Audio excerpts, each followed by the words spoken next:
Welcome everybody. Here's the second developer AMA we hold here at RNFS. I'm joined here with Closport, with Castle, and here is the Black Box developers. I'm gonna let them to introduce themselves. So Let's go with age first, Russ. Oh, funny, funny. All right. Well, I was a Need for Speed developer for, geez, I don't know. I want to say from 2001 to 2005. So I was on Hot Pursuit 2, Underground 1 and 2, and a tiny portion of Most Wanted before I moved on. Before that, I was BioWare and Baldur's Gate and MDK2. And these days, I'm on Hogwarts Legacy for Avalanche. nice. Nice.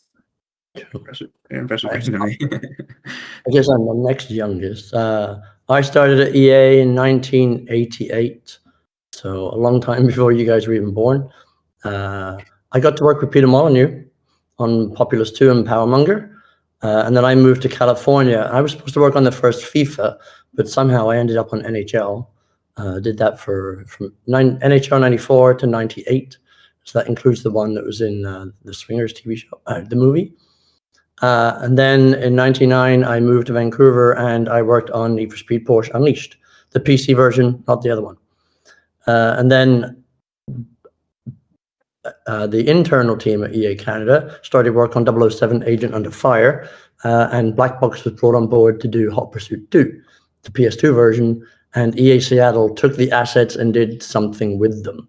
It's not really the same game, so that should answer a lot of questions. They got the stuff. We didn't control what they did with it. What you see is what they came up with. And then after Hot Pursuit 2, luckily Black Box then did all of the versions of Underground 1, which I got to work on. And then 16 years of way too much crunch, I disappeared and went to Australia after that. I got to work on Avatar The Last Airbender. You know, the one on the Xbox where you could get all the gamer points in like 3 minutes? That's me. Actually, that's Microsoft's fault. They couldn't decide how to do it, so we just went, fuck it, we'll just do it this way. I then worked at THQ, and I was there when they shut down 9 studios in one day. So if you're wondering how bad the industry can be, it was pretty bad in 2008 too. Then I went over to a racing game again. I did Race Room Racing Experience, which is a pure sim racing game where people wear gloves on their steering wheels and they have pedals and stuff. It's very difficult, very challenging, and I didn't win a race ever. And then after that, I went down to Ubisoft and worked on For Honor, which is really cool. And then I did Off the Grid, which is a Web3 thing with Neil Blomkamp, the movie director. And right now, between that, I did an Auto Legends thing that kind of went in, got the project out, and then disappeared again. And right now I'm working on something not car related, but my personal project is, and I will explain what that is later. Brendan, Nice. who are you? Hi, I'm Brendan. Nice. I started on Hot Pursuit 2 as a junior artist. I was at EA previously in QA for a few years, and I did do art at QA. I did some kits on FIFA, and I did all the heads for NBA Live 2001, which was a PlayStation 2 launch title. So far back I go, not as far back as these old parts though. Worked on Need for Speed from 2001 until I shipped Most Wanted. I worked on Carbon briefly, but honestly, by then I had checked out. I'd left and joined Russ with his new company. Russ and I worked together probably until almost a decade. Unfortunately, that didn't work out, so I ended up going to United Front Games for 4.5 years, which is was started by ex Black Box owners. They left after 5 years with EA and started United Front Games. I was at United Front Games for, as I mentioned, 4.5 years on Sleeping Dogs, True Crime Hong Kong, which turned into Sleeping Dogs. Shipped that, and then I worked on. I was a director on Tomb Raider. After that, I worked on NHL briefly. I did all the jumbotrons for NHL 15, which was the first licensed arenas NHL. Most of that artwork is still in the game 11 years later, or whatever it is. So that's kind of cool. But then I moved to Montreal. Ubisoft wanted me to come work there. So I worked in the tech group, but I only worked on Rainbow Six Siege, built all the instruction systems for I'm not an engineer. I'm an artist, but tech artist. But I was the only artist on the destruction systems for Rainbow Six. So I don't know if anybody plays Siege, but most of that stuff's still mine. Then I left there, joined an indie company that didn't work out, and then I was on Dead by Daylight for a few years. I led the mobile launch for Dead by Daylight, and then I led the next gen launch for Dead by Daylight on PS5 and Xbox X. Then I left there to be a director in another company for a couple of years. That didn't work out, and then I left there and worked with Leslie Benzies of Grand Theft Auto fame, and his new company built a Rocket Boy on Mind's Eye, which was the worst game of 2025, unfortunately. And that's a good accolade. And now I'm back. I work back, and I was the only employee in Canada for them, so I left them in March 2024, and now I just work for a local studio, so which is called High Dive. And I would like to mention, to this day, Brendan had the best portfolio video I've ever seen. And the In a worst. video. Well, no, it was the worst. It entertained us. No, and you told me. Let's tell a quick story. He told me at one time in my life, my demo reel. So when I briefly moved to Edmonton when I was like 19 or something. I don't know what the hell I was doing. That's what you do when you're a kid. With a friend of mine. We were only there for a month in the middle of winter, and I delivered my portfolio to Bioware at the time, which, unbeknownst to me, where I didn't know Russ at the time, viewed that demo reel, which was a terrible portfolio. It was awful. And then a couple of years later, Russ ended up at Black Box. Through a connection of mine, I delivered my portfolio to Black Box. And Russ did tell me at one point, I remember, it was the worst demo reel and the best demo reel he's ever seen. The first one being the one I delivered in Edmonton. I don't know if you remember that, Russ, but it was pretty rough. Yeah, but that was a much different one than you delivered to Black Box. That one you delivered to Black Box was classic. It's still online somewhere, but it's very embarrassing because it's very old. Well, if you want to share it with the public later, you're free to do so. We're free to find it out, and then we can all laugh together, or just like, yeah. Whoa, this is interesting.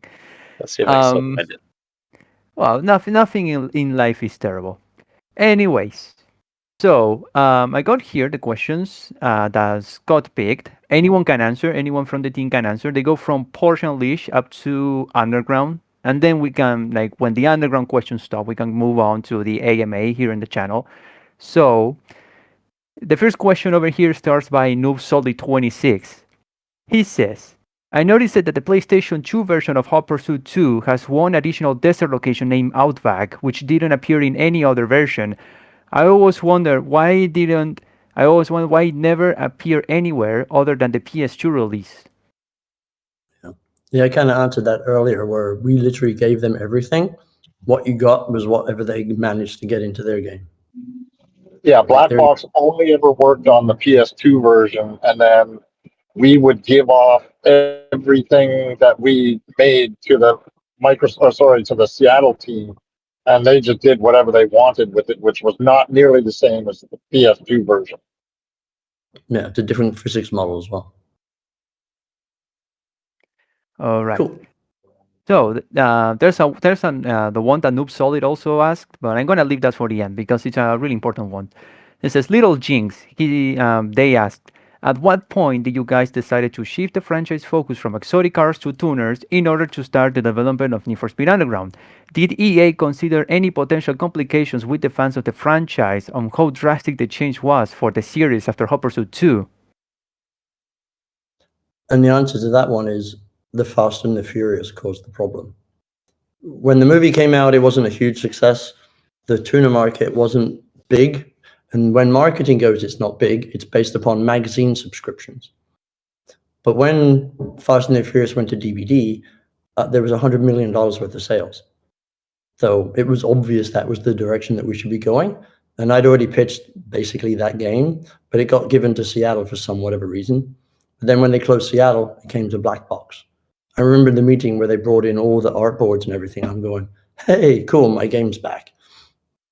And that's pretty much it. Fast and the Furious, blame that movie. But it was cool, like Vancouver had a tuner show while we were developing it stuff, and Brendan kind of had a tuner car, although he won't admit it. It's a Mazda 3. No, I super had it was not a Mazda 3, first of all. Second of Wasn't? all, no. And That was a Mazda 3. yeah, it was a tuner car for sure. Yeah, I was you know Yeah. driving around in my cool little orange car at 20 years old or whatever it was.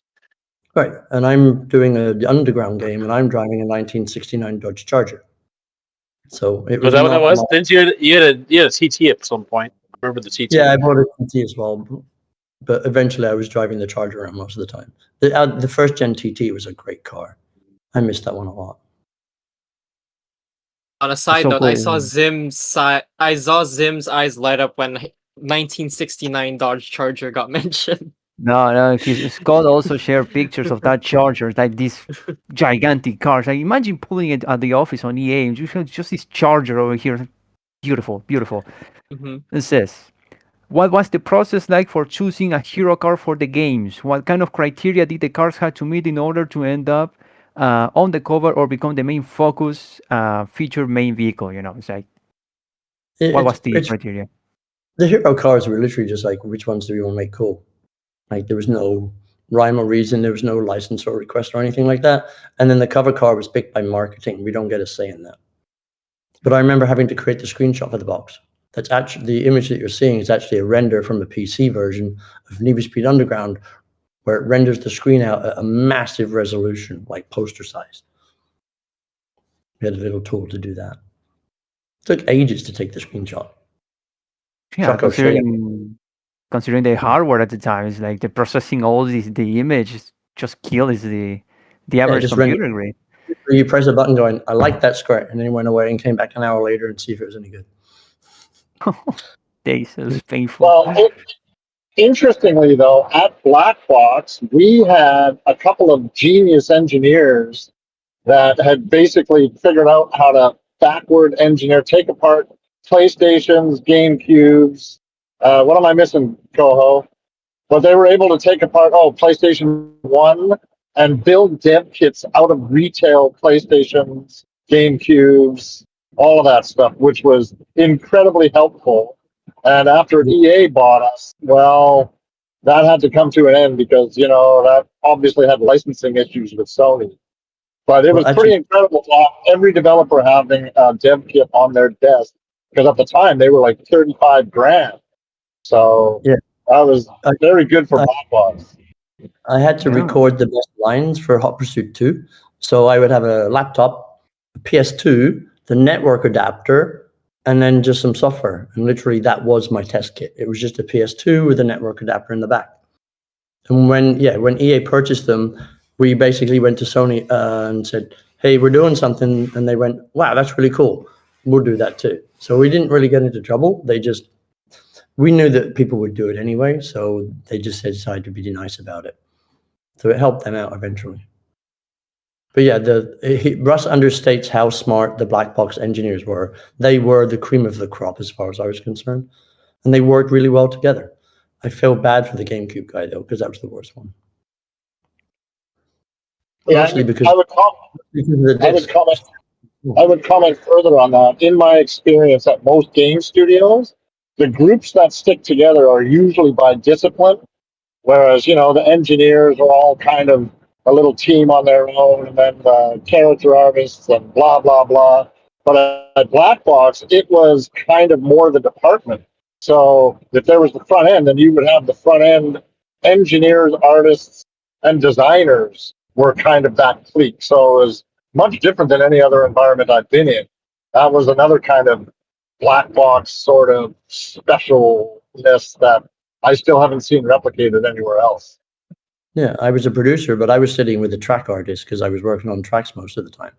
I'm like, well, why would I sit anywhere else? I don't want to go sit by the management. That's boring. I sat next to Wes, my track guy, Australian. Cool dude. Best ribbon man in the game. Anyways, that's cool. That's cool insight. Honestly, it's pretty insane.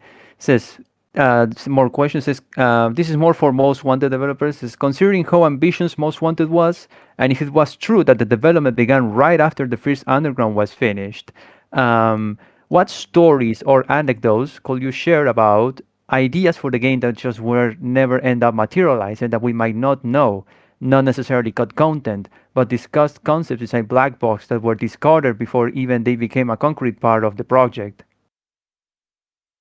That would be down to you, Russ. Any stories from Most Wanted from the time you worked on it?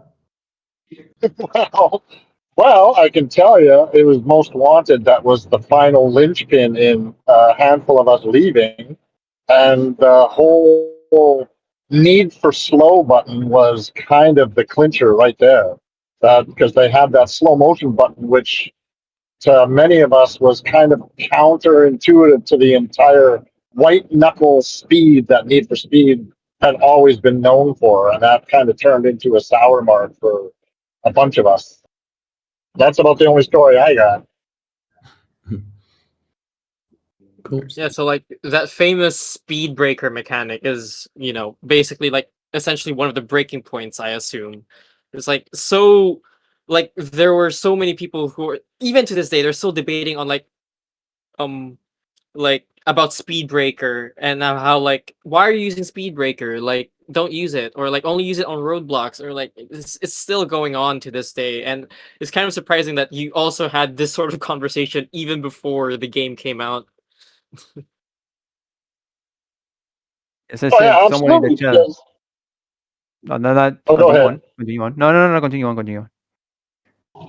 Oh, I was just going to say, yeah, it was a big point of contention because what most of us loved about Need for Speed was you almost felt out of control, especially once you had a real kick-ass car. You almost felt out of control at times, like with how fast you were going and all that stuff. And then to add this button that slows down time was just, it was really offensive to some of us. So Pursuit Breaker was massively hated. That's a good answer for the next question too. Then, did the team face any problems? Yeah, there's one of them right there. Yeah, it says exactly like you said. It says one last question from this user: did the team face any major problems during the development of each of those games? And then, are there any stories that you remember that significantly affected the development, and how did you manage to solve them? They quit. I don't think that's a solution, but that's how they solved it. Well, we quit on Most Wanted, and that was one of a handful of things that forced us to feel that way. But on Hot Pursuit 2 and Undergrounds, the conflicts that we had, they were actually healthy conflicts, though. I would say that with the exception of how much hours we were putting in and the different personalities, I'd say things went pretty smoothly for the most part. Like lots of discovery. The problem was we were inventing things without a time frame to do it. Like we basically had 9 months for both games to have them basically complete. So those were the only real struggles. And then not to mention, all of a sudden EA is pouring people onto our team, but it works out okay for at least Hot Pursuit and Underground 2. That was fine. A little friction, but it was good. A good team can overcome friction, but eventually it will burn you out and you'll leave. Yeah, that's true. That's true. Well, Migoid, or whatever your name was, because I forgot your pronunciation, he asked, "Who was working with your own engine for the Need for Speed games, and was it really called Speed Eagle? Like, what was the real name of it?" Brendan, what was the engine called? Russ? Was it just Speed EA Pipeline. Speed?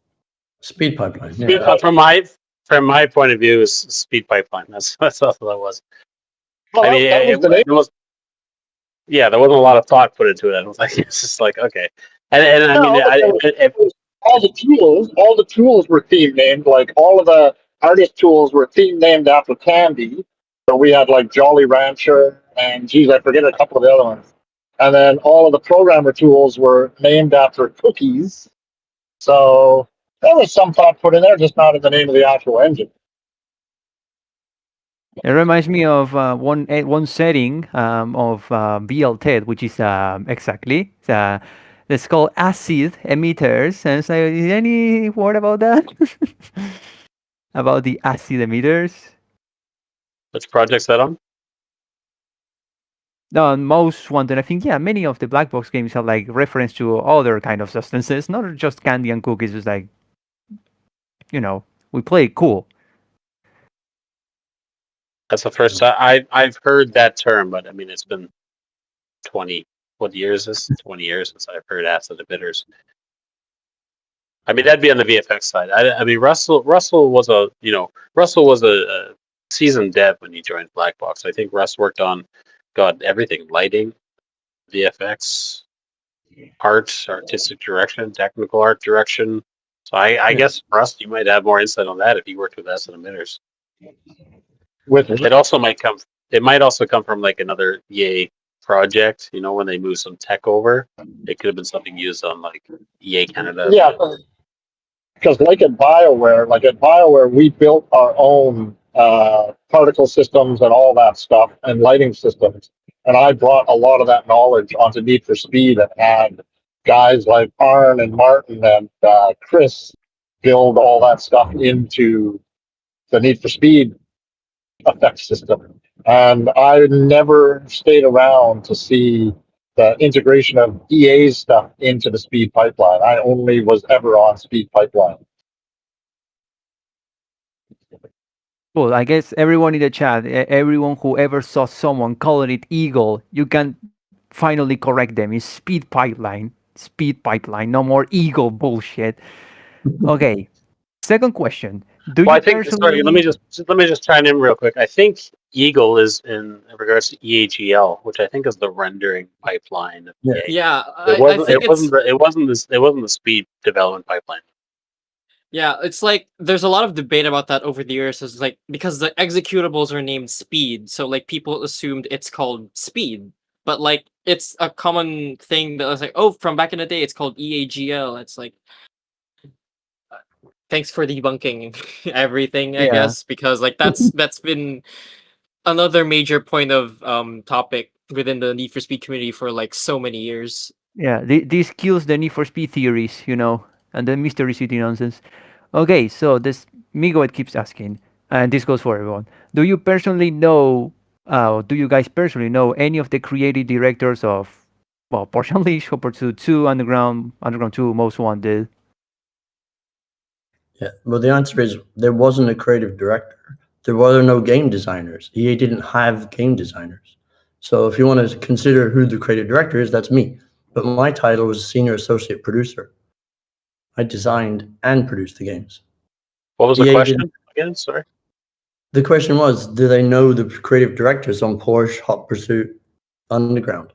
We didn't have creative directors. We had art directors and audio directors, but there were no game designers, so there were no creative directors. We had executive producers that came up with ideas, but they're still producers. It's different now, though. It is different now. Yeah, even like tech art didn't exist back then. I mean, Russ introduced me to tech art, which wasn't even a thing. But Russ was essentially our technical. He was our art director and our technical art director. But there was no such thing as technical art really at the time. Yeah. The titles didn't really represent what they did. Well, the title represented what they did. So it was just car artists, even though one of them would actually do the technical part of having to make the roofs go up and down in Porsche. So technically, he's a technical artist. But back then, we just called them car artists. Everyone is all more, about their title actually representing what they do, as opposed to back then, it was just what they did. There were also many hats worn by many people. Like you weren't just a producer, Scott. You were beyond a producer. Cohoe, you weren't just a modeler artist. You were beyond that as well. Like everybody on that team, most people on that team wore many hats. Yeah, we had to in 9 months. We didn't have a choice. Yeah, I ended up doing a lot of collision work, like behind the scenes work.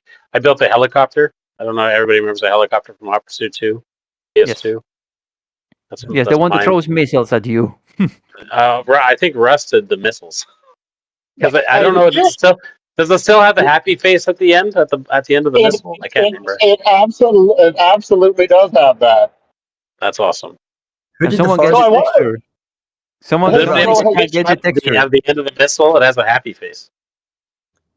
Hey, So- Russell, yeah, which, someone- by the way, you can outrun in reverse if you play your cards right. You can outrun the missile in reverse and get a good look at that happy.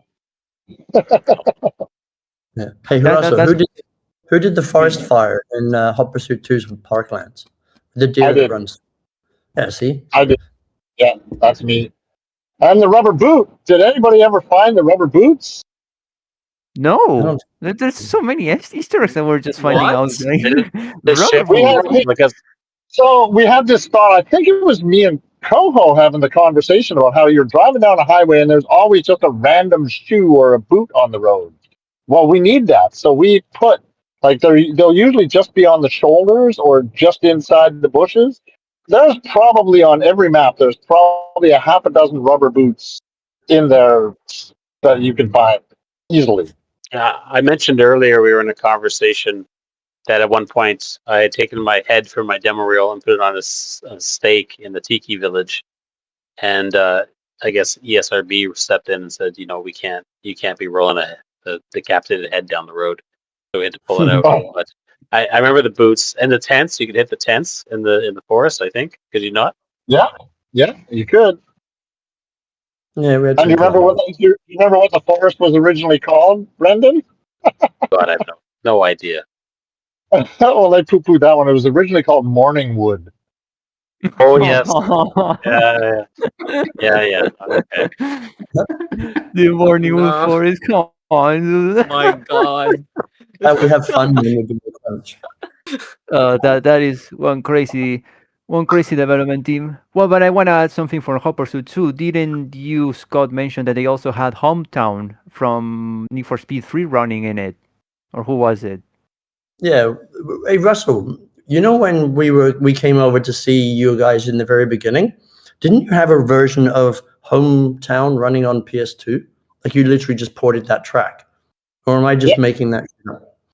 No, pretty much. I mean, we did all sorts of crazy stuff. Even at one point, I remember when the SSX guys came over and were bragging at the size of their world. I actually took the entire SSX mountain and integrated it into Underground just to show that you drive by that entire mountain in less than 30 seconds of Underground. Just to show that your world is nothing compared to ours, which was fun. We had a very healthy rivalry with the SSX team. We loved those guys. We actually traded stuff back and forth when it came to technology and all that stuff and world building. So it was a healthy relationship, but they were a little too braggy about thinking their world was pretty big. Yeah. Yeah, that's one way to brag out. Well, next question says DIW NFS. Do you believe that all the work you have created represents the best possible outcome in the area you have targeted? Yeah. It's as good as you can get in 9 months, pretty much. But 9 months with Black Box is 2 years with another developer. Like, especially when we're crunching.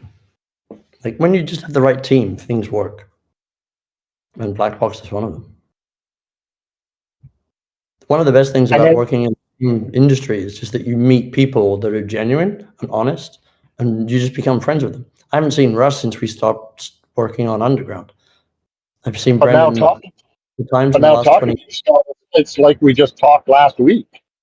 Yeah, it really is. I told you, I was in the UK last week. I met up with a guy. The last time I saw him was 11 years old when he went to secondary school and I went to grammar school.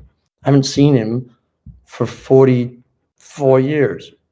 And it was literally like, you're a car dealer. And he's like, yeah. And how'd you know? I'm like, dude, we were friends when we were kids. I knew exactly what you wanted to be.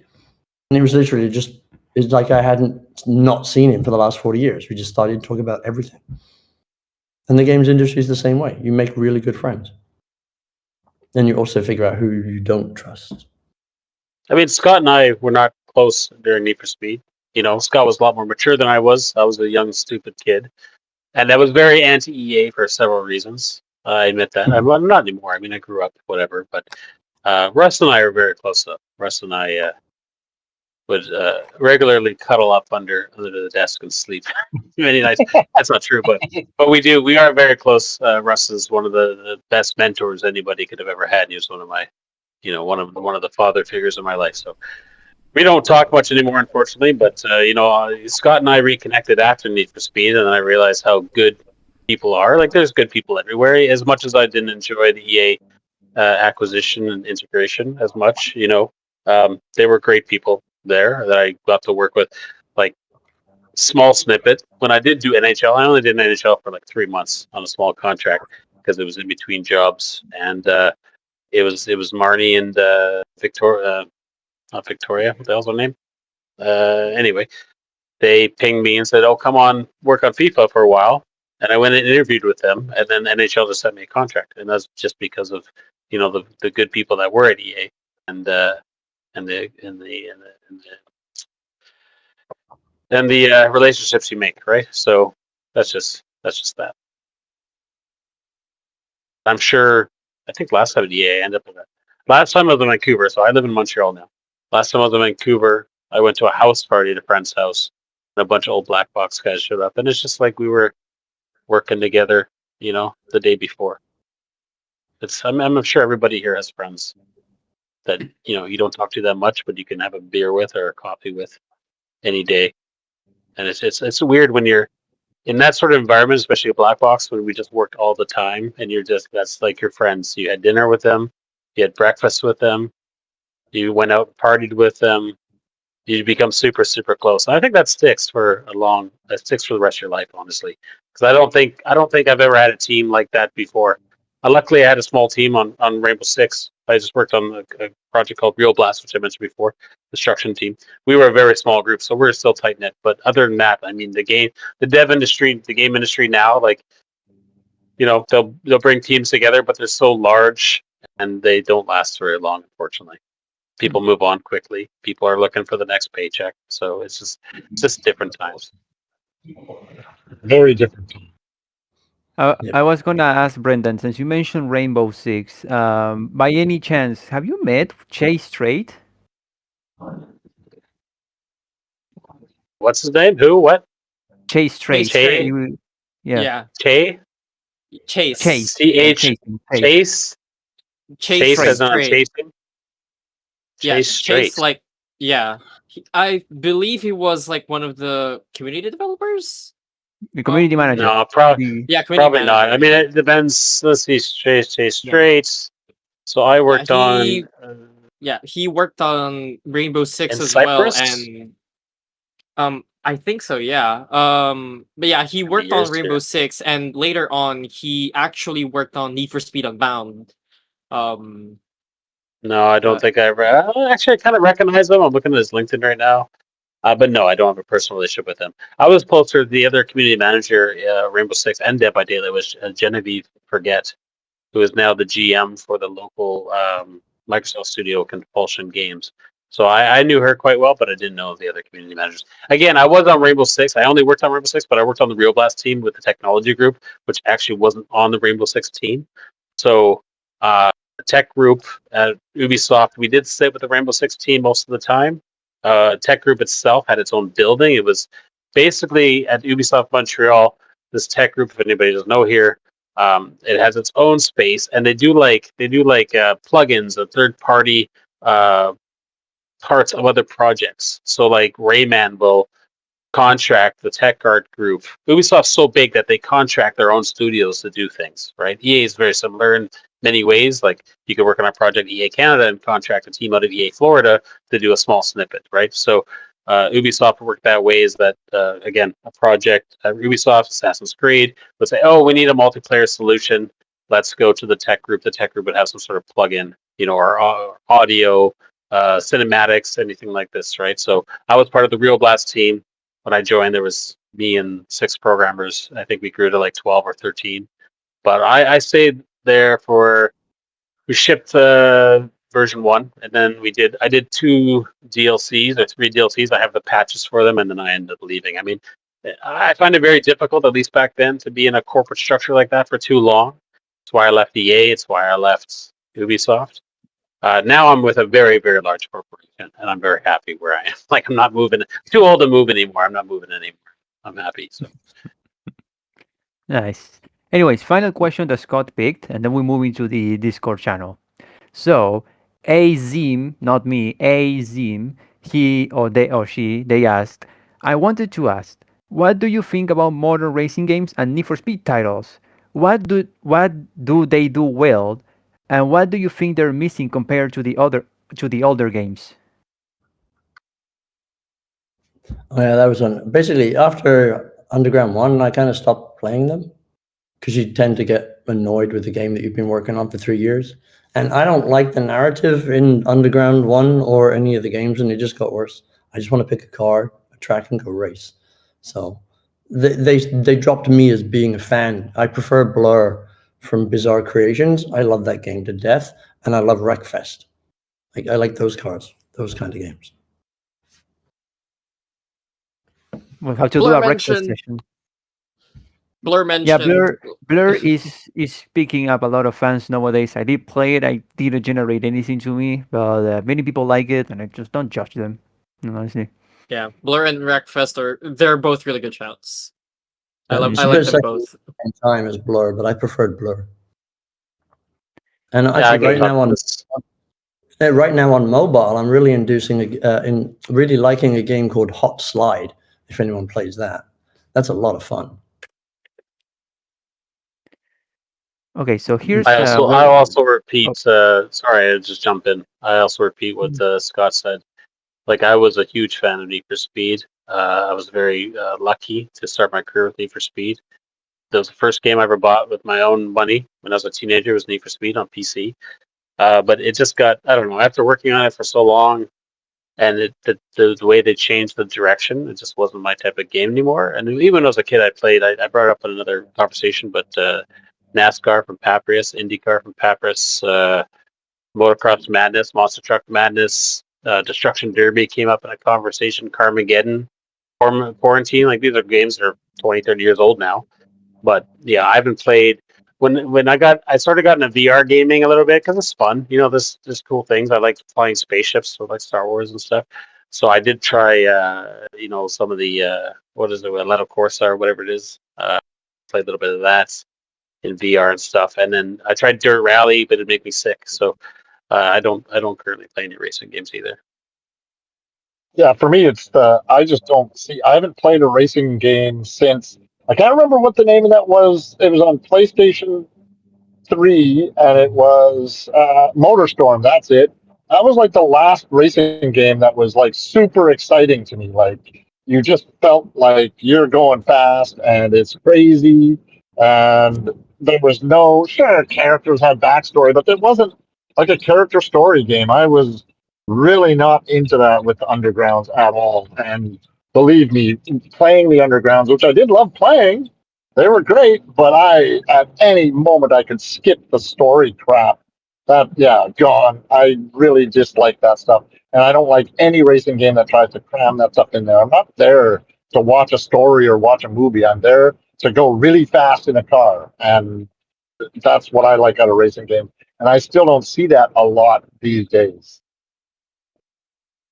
Russell and I do it's- have post racing dev history as well. We also the last project Russell and I worked on together was racing. Was not Need for Speed. It was Full Auto 2 Battle Lines for the PSP. I don't know if anybody You played actually that. worked on that? You I actually think I worked on remember that? Fallout. I think I remember That's Fallout. crazy. I played it a lot as a kid. I much preferred it over the mainline console versions. That's crazy to hear that someone else that you actually worked on it. And that was actually really hard because PlayStation Portable was a miserable platform to develop on. I feel sorry for the testers. Also, Well, you got to play your game 24 hours or 8 hours a day holding this thing here. I see. I think correct me if I'm wrong, the guys who play tested on PSP, but I think you have like a mini box that has attached to a PSP, and that boxes projects to the TV. So your PSP works as a controller, and then everything is done by the UMD unit. I think that's how it works. Could it be? I've had the luxury of never having done a PSP title. I've done GBA though. Well, moving forward with the AMA. Now we're here in the Discord channel. Here's one question called War Building, asked by Thulim 9816, he says, across the different entries from Porsche Unleashed to Most Wanted, what would you say was key to creating or communicating either between players or fellow colleges the different tracks in those games? Well, Porsche was basically the tracks were designed before I got there, but they were just built on the similar style to the previous titles, like High Stakes and Hot Pursuit 1. Hot Pursuit 2 obviously had to use Hot Pursuit 1 as its inspiration, so that's why they're very similar. Underground was the first time we had a city track. So for me, and they weren't loaded maps either. It was, you had one giant city. It wasn't like different locales. We had different neighborhoods, but it wasn't like you had desert and then you had a rainforest and then you had, tropical. There was none of that. It was just one big giant city. yeah. So my main inspiration was actually Project Gotham. Those kinds of games, like they were city-based tracks, so we looked at those. But it was also trying to make tracks that were fun, like Hot Pursuit 2, in a tighter city. So we're trying to get that style, but in a tighter city. And it's easier to do because you don't have hypercars to deal with. Like even the fastest Nissan Skyline is not going to be a Hayabusa or a however you say the Koenigsegg cars, those things. Like most Hot Pursuit 2 cars are always going to be faster. Well, it's funny you should say it was easy. Making it one big city with the memory limitations and all that, and PlayStation 2 was quite a challenge. Like, holy cow. I don't know, is anybody familiar with like a top-down map of the underground 1 or 2 cities? Yeah. Like, has anybody noticed the plate of spaghetti? You mean and it got worse because Yeah. when they wanted to make the whole city wet, that meant we had to have reflections everywhere. And back in those days, the reflection literally the same building upside down under the world, which meant your poly count instantly went up. It was technically a pain in the ass.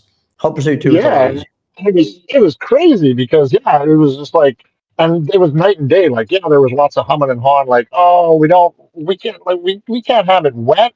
But then when you saw it, it was like, there is a reason why they wet the roads in movies and stuff because it does look much cooler. But man, that was a technical nightmare. Same with all the work that Wes had to do on those interchanges.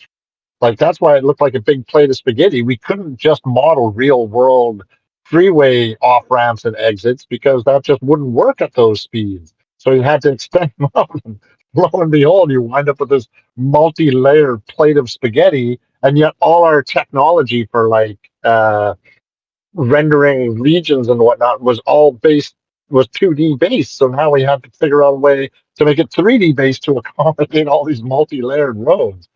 And we only had 9 months to do it. It was definitely the hardest design task I've ever done for tracks, that's for sure.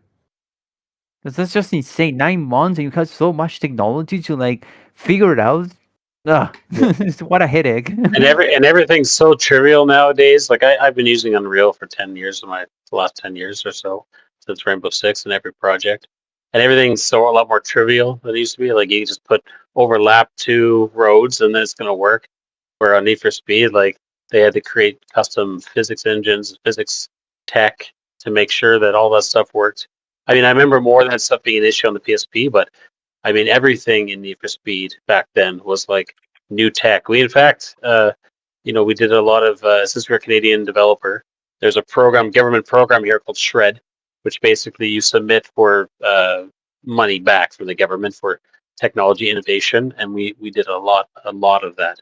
And I wasn't much on that side. I mean, I just did pulled vertices and stuff, but I know Russ was involved, and I know the engineers were involved quite heavily in that stuff.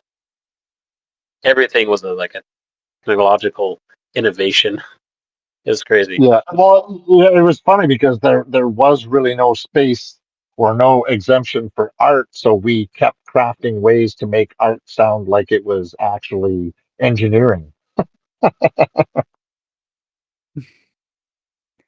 Well, here's the most popular question. It has 76 replies to it, but it's done by MS 2008.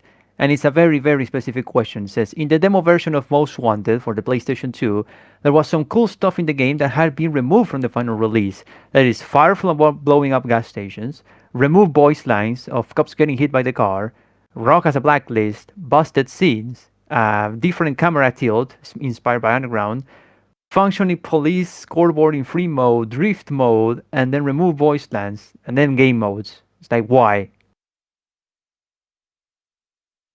I don't know anyone's going to know that because Russ left before Yeah, the end. I don't think anybody in here was that involved in Most Wanted. Like I worked on Most Wanted for the whole thing, but I just did behind the scenes technical art. And I'll tell you the truth, I was largely checked out by then. I had planned to leave. Russ had left. Other people I was closest to had left. EA had largely taken over. There were some very odd. There was a very odd, and I won't get into it here. I don't want to be negative. There's some very odd political conversations. Like as any if anybody works in a corporation here, it gets into politics and stuff. I won't get into it, but like I just wasn't. I did my job, but I wasn't really interested. I wasn't as invested as I was in earlier projects. And yeah, again, I was on that team of the ship, but I left just I think just as Carbon was starting to move. So I really have no idea there. But I can stab a guess though. You had definitely, don't forget, like me and Phil and Steve and those guys leaving. We weren't the only ones that left. So there were a bunch of people leaving, and now you had all these people that had been working with the technology that we and those guys developed that are no longer the people that actually made that technology that now have to work with that technology without us. And 9 months. So I don't know what, for whatever reason, I got stuck with like starting the new tracks. If that makes any sense, I didn't build the tracks or whatever, but I would start like the foundation of each track. And then I left EA. They were calling me still months later, going, "Hey, can you help us with this?" And I was like, I was laid off, so I didn't. I was under no obligation to help, and I didn't because you don't work if you're. Who's it said the Heath Ledger's Joker says if you're good at something, never do it for free. So keep that in mind. But yeah, they had no clue what they were working with. Everybody had left, so I really don't know what's going on there. A lot of stuff happened during Most Wanted. I mean, the team size exploded. We had new consoles. We had the Xbox 360 and the PS3 to work on, or was that PS4? No, PS3, right? And they hired a bunch of Hollywood talent that some of them were fantastic, some of them sucked. So like you said, just like with EA and stuff, there was a lot of politics going on, a lot of moving gears, and yeah, I mean the best developers that I've ever worked in my life had left, and I was on my way out. So sorry, guys. Well, and one of the funny things was I remember, oh yeah, when we first started Most Wanted, yeah, this will be a drop in the bucket because we can safely assume that this is all going to be nighttime given the success of Underground. And so we're developing everything around nighttime, and then all of a sudden, I don't even know, Scott, do you remember where it came from? Where all of a sudden it's day? I was gone after Underground 1. Oh, okay. Yeah, I don't know who made that decision, but it had just changed today, just before we left. Not that I don't really care, but man, that created a lot of pain for the people that were left to clean up that mess. Because there's a lot of different stuff going on when you're, at least back in the day, when you're developing between night and day. Because don't forget, back in those days, there was no dynamic lighting. Everything was baked, and usually the textures too. So yeah, you couldn't just in those days go, oh, let's do night and day. That just wasn't a decision you could make back then. And yet they did on Most Wanted. I mean, a good example is on Need for Speed Underground, we had 3 executive producers. None of them lasted very long. And then eventually Stefan Vessels became the producer. And that was a black box guy. So they finally picked a black box guy. Because the other 3 Shout out to Wessels. Shout out to Wessels. I love what he came by, like he was in my house a few weeks ago. Came by for a visit. Yep. A wonderful dude. I love him to death, but I did hear some stories I'd never heard before. That's for sure. I won't share them here. But yeah, and I concur. I absolutely concur, and I dine with him on a semi-regular basis to this day. So we'll get him for a new AMA then. It's like get him in contact, we organize and no new EMA with that guy. The more better, honestly. It's also interesting, right? If I may butt in, if it's interesting because like everyone says that Most Wanted is like one of the most revered titles in the series. Like even up to this day, even like EA still uses it as basically their Need for Speed mascot. It's the Even benchmark, like yeah. yeah, it's like 2 years ago they had it. They had a real life M3 GTR from with the Most Wanted livery. So yeah, and then just hearing everything that's like basically a lot has gone to shit. It's In the basically background, it's insane. these games are literally just like miracles because you have no time, have to develop a lot of stuff. Thing change in the middle of the development. It's like they're miracles. Like they were just like this away from not happening, and that is insane. Three These games three made us, you executive know. Yeah, producers for Underground 1 is insane. yeah, And you it's insane. remember the I will agree with the miracle sentiment because the team that we had back then was just it was unbelievable. Like and I've never even seen anything close to that before. Like the level and speed of iteration was just I can't even explain it. I don't even know how we did it. Lots of coffee, lots of beer. I guess I don't know. Like it was just a whirlwind. Well, I I even when I tell people like again these two guys are a little older than me, but you know, I was lucky to see the last 2 or 3 years of like the Wild West of game development with Black Box before it turned very structured and corporate, and it was an and incredible. well, yeah. What it was, I don't know if these terms are still used before, but I would say the common paradigm for development in games was waterfall management. So basically, everything comes to a head and then blah. So nobody sees anything until everything's ready to be seen. Whereas Black Box, like, and that was how BioWare was. And then I come to Black Box, and Black Box was no iteration, man. You get stuff in, and you get it in now, even if it's broken. We'll figure it out. We'll get it fixed. But you get stuff in, and you get it in fast, and we want to play it immediately. So we were. That was the first place I worked where like instant integrate or iteration was commanded of us, and that was kind of part of the clash with when EA took us over. Was EA was still waterfall, so everybody kept things all private and to themselves until they felt it was ready to present. Where Blackbox said, "No, you show it right now. You get that ribbon in there. I don't care if there's textures or nothing. I want to be driving that ribbon right now." and you have to remember that 9 months means you ship a game that works with no bugs. There is no day one patch. Only Yeah, the that's the PC idea. because PCs had issues with drivers and stuff, so you're always patching the PC version. The consoles, no day one patch. PS2 didn't have that ability. GameCube, nope. Xbox One, maybe. But it had to work. These days, publishers are lazy. They ship a game and then they've got another few weeks to fix the bugs for day one patch. They even give you the day one patch release date before they release a game nowadays. It's crazy. Yeah, games are a Yeah, lot different. My favorite time was working on cartridges. You had to nail it. It had to be right the first time. That's why I'm the biggest company that I admire is Nintendo. They've always been like that because they've always been cartridges or DVDs. They don't have a PC-based console. Now they do. unorthodox, you know, the unorthodox, the always contrarian to the consumer market in general. Well, here's some. You have Yeah, friends sorry. that bring up the Nintendo console, right? You don't bring out the PlayStation. You want to play fun games, you get the Wii out. Oh yeah, well yeah. There's been a few recurring questions about the car list, what cars made it in, what cars did not make it in. Do you guys have any insights on how the cars are chosen, or how the cars are not, or how the cars are chosen to be excluded? Or what decisions, did you guys have any input, for example, on what cars made it into, say, Underground 1 or Porsche Unleashed or Yeah, Hot Pursuit 2? yeah. I picked the cars for Porsche, Hot Pursuit 2, and Underground 1. The only cars I was asked to add were the Holden and the Ford TS50, but since they have V8s, I didn't object.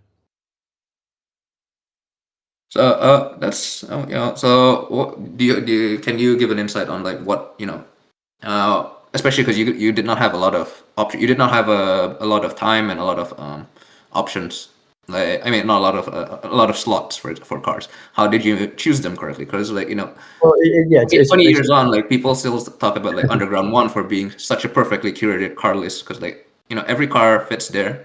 Every car fits the theme. So how did you come up with such a car list like that? you pretty much answered. Like they have to fit the theme, right? So you don't put a Mini in Hot Pursuit 2. Hot Pursuit 2 is exotics. So you know that kind of stuff. But what I did do for Hot Pursuit 2 is because I'm a European, I put in European cars. So Opel Speedster VX220 and the Lotus Elise, they're pretty much exactly the same car in real life. So 3 models and 1 physics model, slightly tweaked, gets you 3 cars. And I just like those cars, so I wanted to put them in. I'm a Dodge guy, so the Viper had to go in. You know, it's about coming up with a car selection that's good balance. Porsche was fairly easy because it's based upon the 3 eras of the cars. And obviously when you're racing Porsches And against by the way, the 356 in my A and B. opinion, the Viper was the best physically feeling car in Hot Pursuit 2. Yeah, but the Miata was the best car in Underground. Any rear-wheel drive car is going to be better, mostly because that's the one I tune the most. Speaking of underground car list, there's a lot of people saying that for underground, there was almost a Mini Cooper in there because there were some strings and some. No. No, the Mini, and I had no intention to put the Mini in there. It didn't fit, not at the time. And what about, for example, one guy says like, why do you have the neon in this game, and why do you don't have an SRT4 in this one? Why do you don't have a 22V or no, stuff like that? It's like, why is that? Okay, so I guess here's one of the biggest difference. In Underground 1, it's supposed to be the car that you're building. I'm not going to give you the SRT4 because it's already a cool car. I'm going to give you a shitty neon, and you got to make it cool. But in Underground 2, you got the SRT4. So why would I customize that? You're better off starting as $500 car that's base and putting in a bigger turbo, putting in a bigger engine, putting your paint on, putting your body kit on. You don't want to start with an SRT4. You're paying 40 grand and you're going to basically take 20 grand off the car. Didn't make sense. So it had to be the base cars. And then became your car. It's such a refreshing mentality because like in a lot of modern games they stuff the highest trims of cars for just to have them. So that's a very interesting. That's a very interesting. Yeah, like even NeedforSpeed is guilty of this nowadays. It's like the Impreza, for example, in Underground 1, you have the base level 2.5 RS front wheel drive. You can, at the time, you could probably buy it on a dealership brand new and then modify it. Subarus are Yeah. all-wheel drive, all of them except the Oh yeah. Oh yeah. Sorry. Yeah, but you had the 2.5 RS, just a basic Impreza.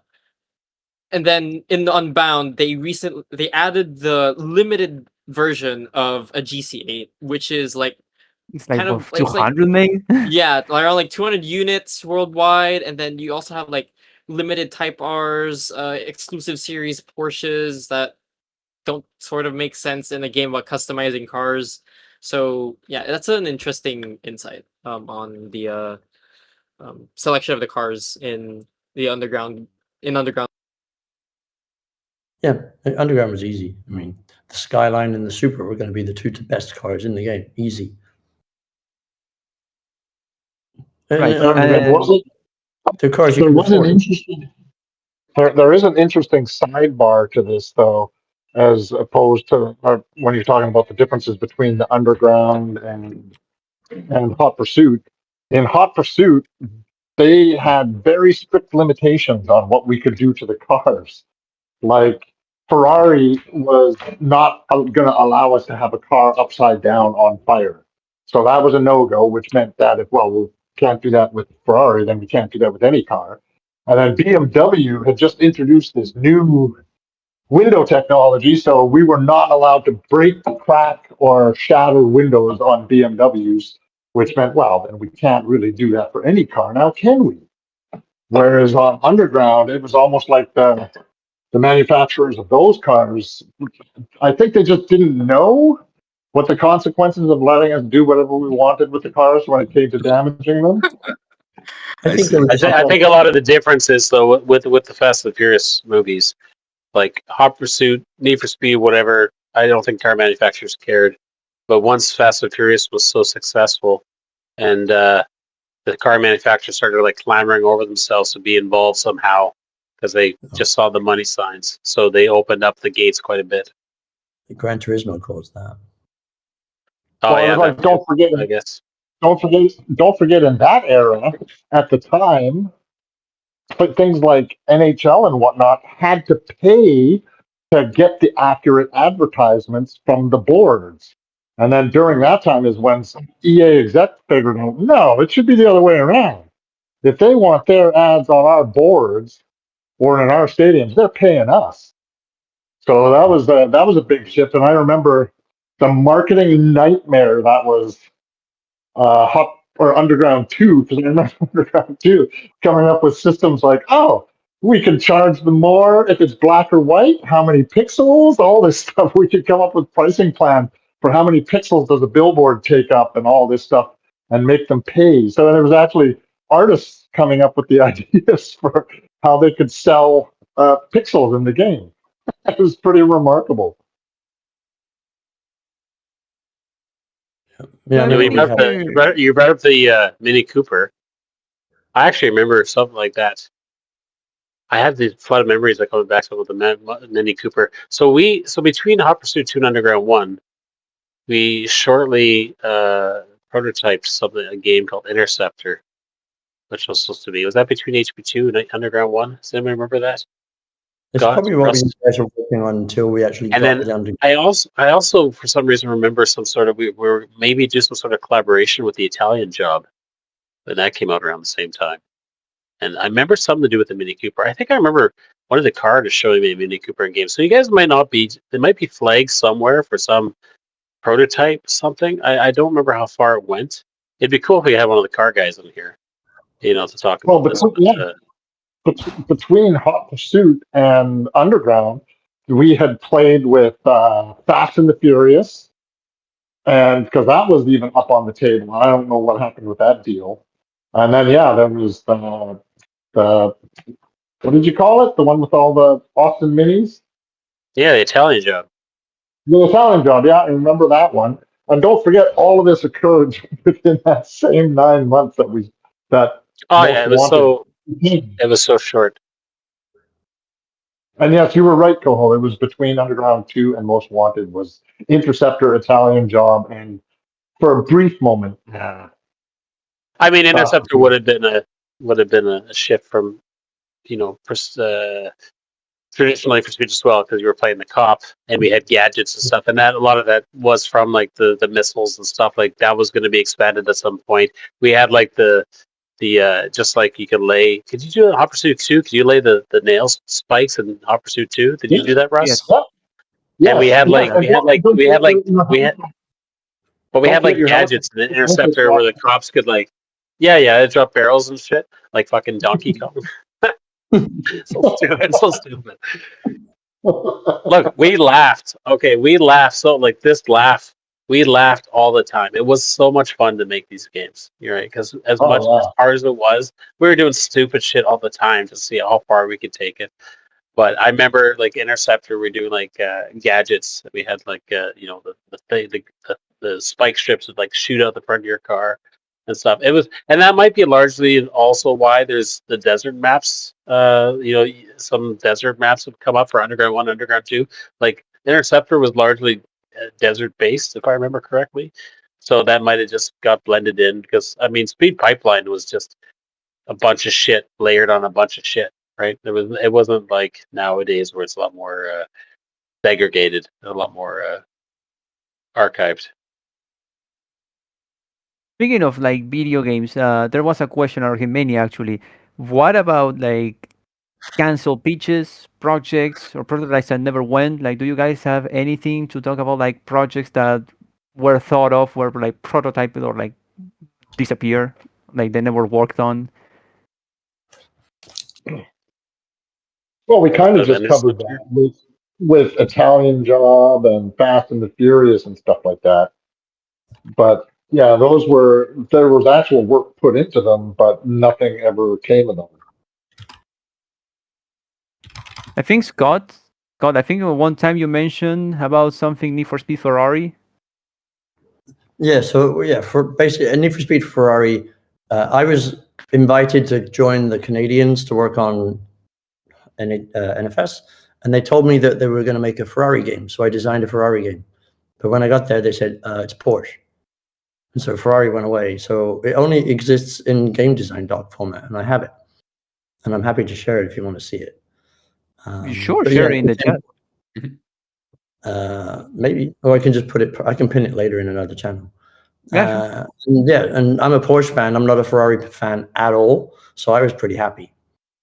So cool. to start on Porsche. And if anything, Porsche helped a lot because they were just about to celebrate their 50-year anniversary. So to make a evolution mode was pretty easy.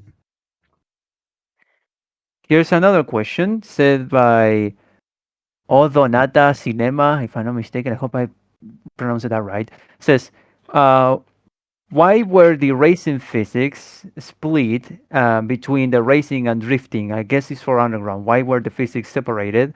Was that unable to be to technically combine them both, or? And the second question is like, if you guys were to make an underground game today, what cars will you guys use? So first question is like, why were the physics of for racing and drifting separated? If there were technical limitations, and then why, like, what cars will you guys pick nowadays? Well, I mean, 9 months. honestly, Russ can probably speak to this as well. But I mean, we are making a racing game. That's like that's the skin of the game. But we're not focused on real time physics. It is an arcade game. Like we want gameplay first, right? What feels the most fun? It's all about feel. That was the main priority. And I'm sure Russ will have more comments on this, but like the racing that we did, Russ mentioned earlier the off ramps and stuff on the highways and Underground One. Like if you have that sort of speed, and you have to create these like fantastic, roads to be able to drive at these speeds and create that kind of fun, it doesn't translate directly to a drifting track, right? So to be able to, the easiest solution at the time with the short amount of time we have is, hey, let's make custom physics for drifting. Don't just try to tune each one to work together. That would take forever. Well, it was also the fact that the physics on those old systems was really, really intensive. You didn't have like dedicated physics engines like PhysX or any of that stuff. So we were do-it-yourself physics. So to have a physics model that runs both racing and the physics required for drifting, that would have been just probably a no-go on those systems. I'm sure if we had time, we could have figured it out. But again, 9 months, and we had to have 2 different physics models because trying to have both of them run at the same time was just a no-go, right? Well, technically it was 3 because drag racing wasn't exactly normal either. Drag racing, right? Yeah, exactly. That was another physics model itself. Yeah. Drag racing was a rail shooter, was it not? Basically. Yeah, basically the first month of Need for Speed Underground development was figuring out drift and drag racing. We didn't care about circuits. We didn't even start looking at it. We were just trying to figure those 2 modes out first. It took about a month. And if you were to make a new underground game, what cars would you pick? Oh, a new one? Well, they're all electric cars now, though. CRX. Mid 90s Honda CRX. That's what I would do. And maybe a mid 80s Honda Civic. Like just some real ratty cars. That's what I would do. I think it'd be much more fun to have like, a Ford F-150 or a Dodge Grand Caravan. God. No, the Hellcat. The Hellcat Pacifica. But you just mentioned that you don't want to give them the best cars. You'd have to start with just a bare bones Dodge Charger or Challenger or whatever the Hellcat comes from. I've driven the bare bones Dodge Challenger. I would not wish that upon anyone. No, I wouldn't either. They're heavy and sluggish. I also drive an electric car now, so I'm out of the game. Yeah, or nothing. Okay, so let me check more questions here. There's so many, and there's so many related to concept art. Someone asked here if the concept art for Most Wanted was post-apocalyptic. That's a new one. That's a new one. What? Concept art on Hot Pursuit 2? I've never heard of such a thing. Yes, it seemed that Most Wanted originally was going to have some sort of a post-apocalyptic style based on the concept art. Most Wanted, yeah. We were blowing up gas stations at the beginning of Isn't Most Wanted super washed out too? It's like super washed out, so it looks like it's post-apocalyptic anyway. It just has peace filter on top of it, but that's really it. It's like I never thought Exactly. the It's the concept same of filter they use post-apocalyptic. in like Mad Max. I don't know. Yeah, we didn't really deal with concept art until Underground. Underground was very concept art heavy, and that's where Marcus came in. Well, that's when Habib Zagapur showed up and Nilo Rodis, remember? Yeah, I do. Habib Zagapur was the art director on the movie Star Wars Episode 1. He did the pod race. So that So guy that's why showed up. so that's He's why the super cameras look so similar And then to. Nilo Rodis is the concept artist from Star Wars Episodes 4, 5, and 6.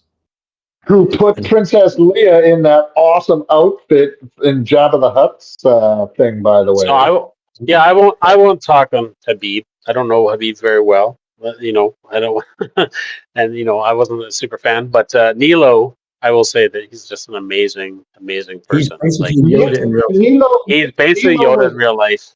Exactly. Nilo was Yoda in real life, without a doubt.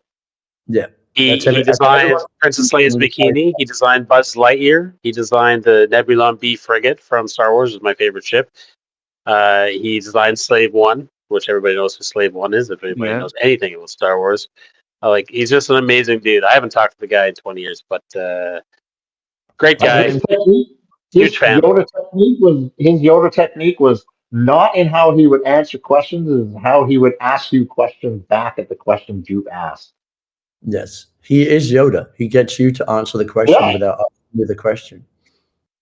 It's amazing.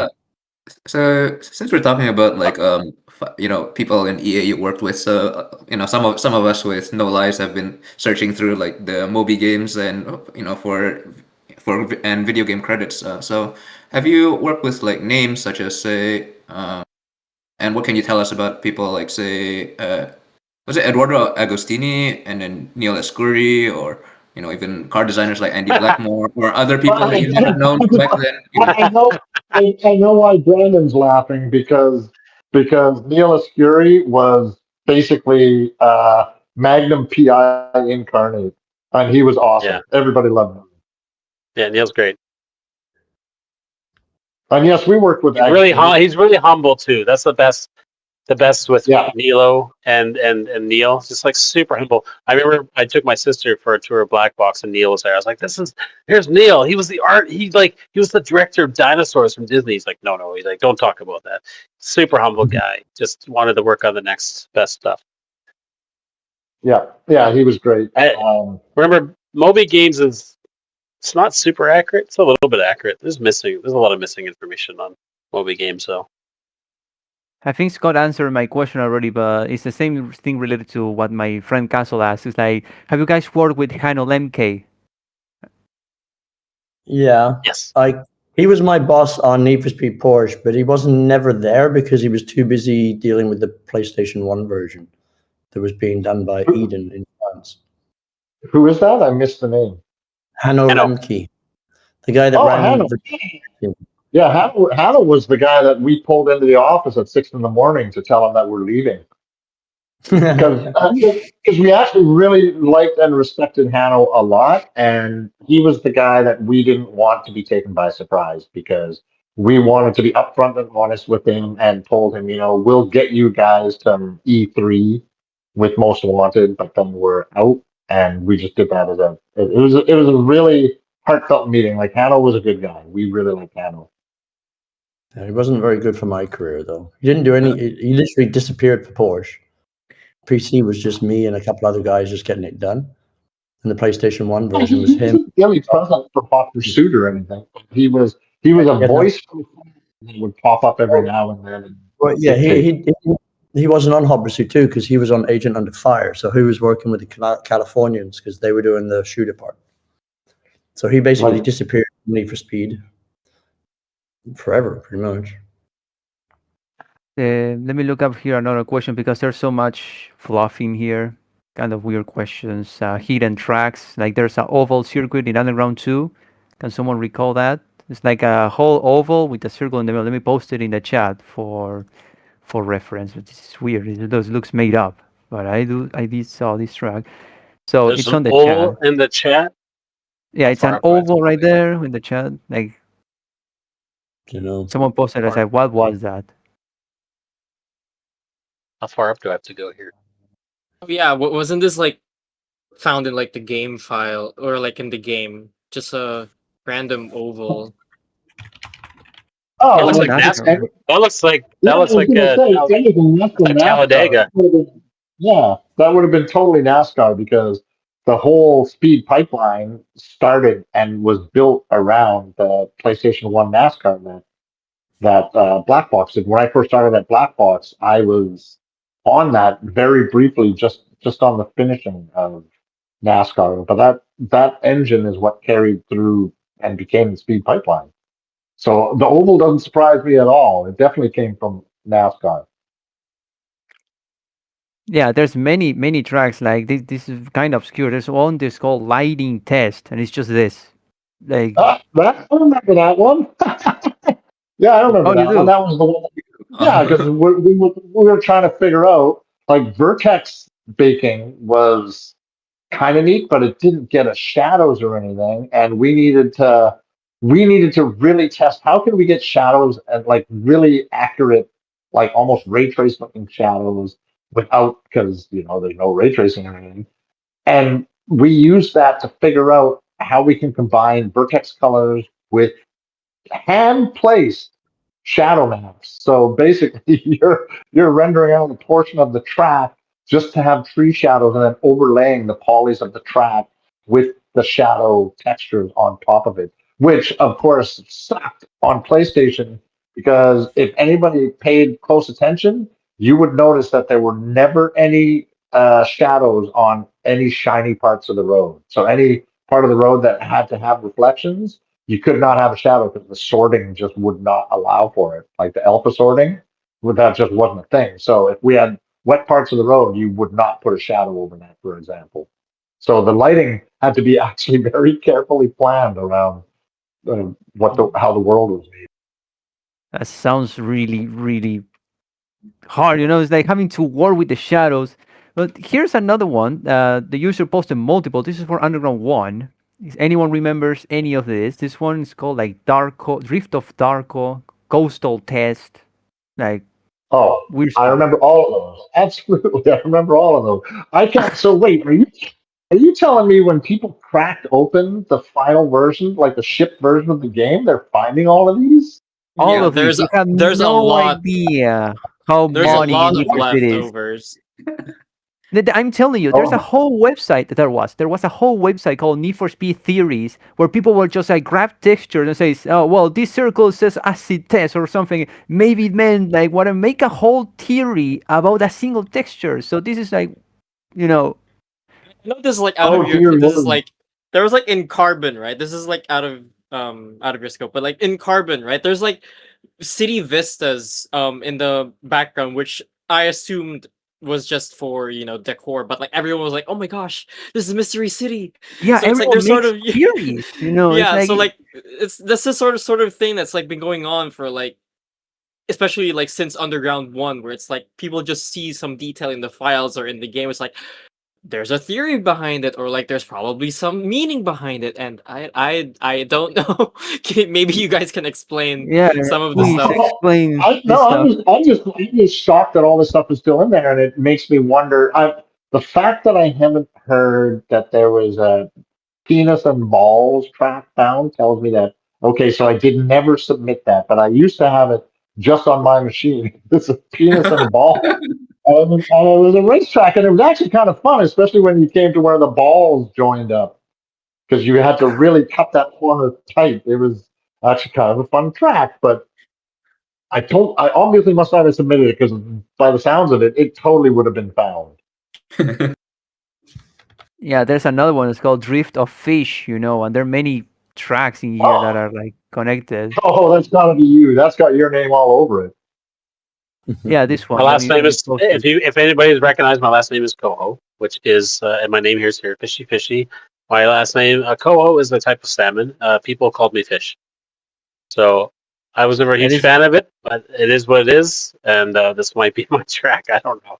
Oh, absolutely! Come on, a track called Drift of Fish. That's totally got to Yeah. be you. Yeah, but it could Yeah. also have been like Thirsty or something, like building something and just naming something after me. Very similar to the headphones poster in Underground One. Like, Yeah, but not many of the artists were terribly like super capable of just setting up a track for whatever No. purpose. So that's got to it's be quite the blast from the past with this stuff. It's funny. Oh, I'm still reeling the fact that all these tracks were actually shipped in the product. I can't even imagine what else is in there. Quite a lot, And actually. That's why everyone's been asking about like beta content or what, or whatever. Yeah, There like Well, is that's a why lot. like I talked about my head earlier. Like I know we had to remove them, but I actually don't know if I removed them from Perforce, and I guess we would have shipped everything on disc. So maybe my head Yeah, is there's there's like also, for leftovers as example, well. Leftovers as well of like the Honda S2000. I mean, not sorry, not the S2, like the Acura NSX in Underground One, I believe. Underground too. Underground 2. Underground 2. Oh, sorry, yeah. So Yeah. Wayne, who was the lead car artist, had an NSX, so it was going to be, he really wanted it in the game. It might have even got modeled at some point. I imagine he would have modeled it, Yeah. but I guess it didn't make it. Geez, I wonder if stuff like what was the Gary, when Gary, he was the junior artist and he Gary did Lai? basketball.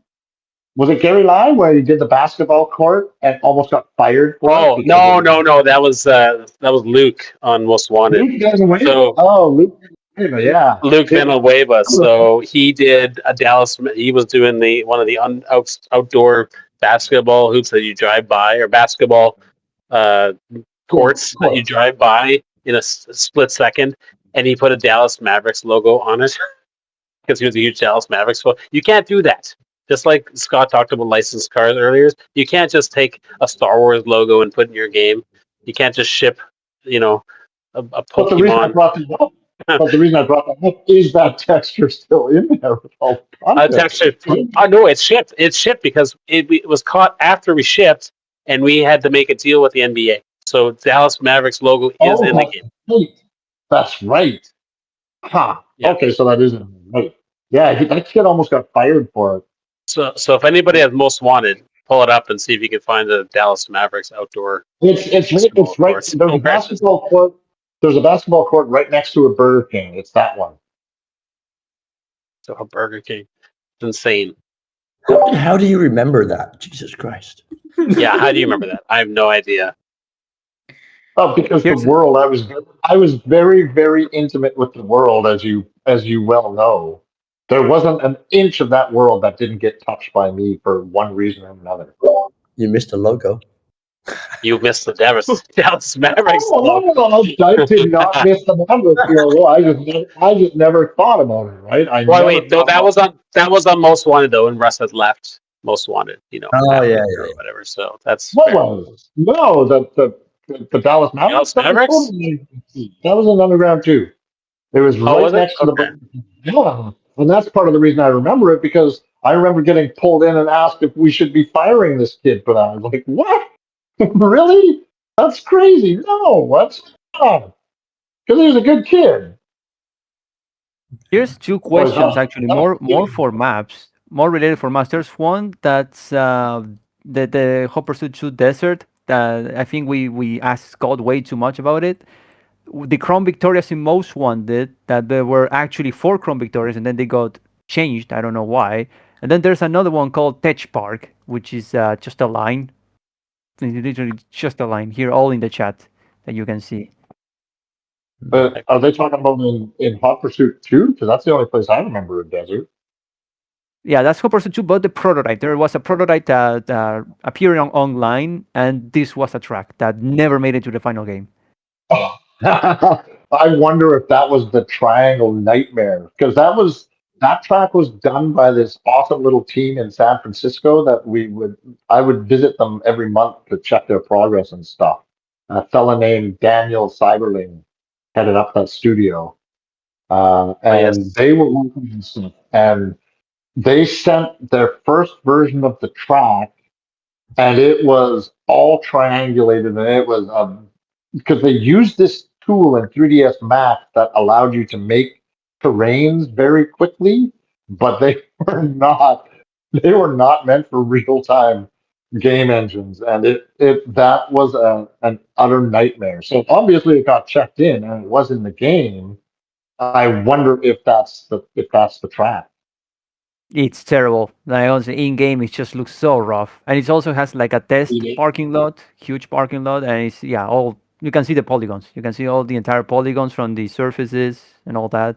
Yeah, I'm gonna guess that was the one. That was a nightmare that took us quite a bit of time to sort out. Like we shut down the desert track a couple of weeks, and I think Coho, you were part of the cleanup. Possibly. I honestly don't remember. And Uh, then I have a question on my end. So as someone who's worked with, from games from like the fifth generation and to the sixth generation, so in the fifth generation games, especially Porsche Unleashed, we saw like completely different versions from the PS1 and the PC version, and then going into the sixth generation onward after Hot Pursuit 2, the games are kind of unified. Is that like a hardware based thing or mostly a studio based thing? You think, or can you It's tell us both. like, and alternatively, can you like how different was it like to develop, say, to work on Porsche Unleashed versus just a few years later you were working on with like much more modern DirectX system or whatnot? Because like you know, Well, Porsche Unleashed was still EA, whereas Hot Pursuit 2 was Black Box. So we did not have any shared technology. So, and it was, I remember the pain that the engineers went through integrating Xbox when Xbox first came out, integrating that into the speed pipeline. Ironically, the funniest part, I don't know if Brendan and Scott remember this, but the dev kits for the first Xbox were actually Apple computers. Yeah, I yes, remember. the Apple G3 was it? I think I saw some online documentation about it. They were like Yeah, it was these something like, gigantic. yeah, and those were the first Xbox dev kits, which was hilarious.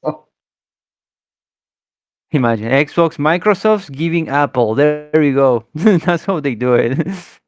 Yeah, um, that was comical. Yes, it was definitely differences in technology, and Black Box was not married. And then I think EA was gonna integrate Speed Pipeline into everything, and then they bought who did they buy? Nice. The Criterion? Codename Eagle. Yeah, they bought Dice, and then EA Oh, kind of nice. crammed Dice Frost, down everybody's throat of EA, but I wasn't there for that. yeah, Frostbite was forced down everyone's throat. Frostbite, that's it. Yeah, they were here's just starting to tinker with Frostbite during Yeah, Most Wanted. when Need for we're Speed went to doing. Ghost games, that's when Frostbite showed up, and that's when things went bad. Yeah, It was That's when the actually things went to the shitter. Honestly, it wasn't it. Oh no, wait, wasn't it the Run also ran on Frostbite? Actually, Need for Speed the Run 2011. It yeah, ran on it ran on like yeah, Frostbite. it ran on some nonsense. Anyways, here's one car. Many I don't know if you Black Box can recognize because this is this RX-8. Apparently, it was Rachel's original car. Like, is there a reason why they went from an RX-8 or a Lancer into a 350Z? Like, what happened in the middle? Like, can anyone recall that? I Or wasn't Underground there. 2? Scott would be the only Sorry. person that could answer that. I was No, pretty heads down. no, I didn't get to do anything underground too. I decided not to stick around after the crunch.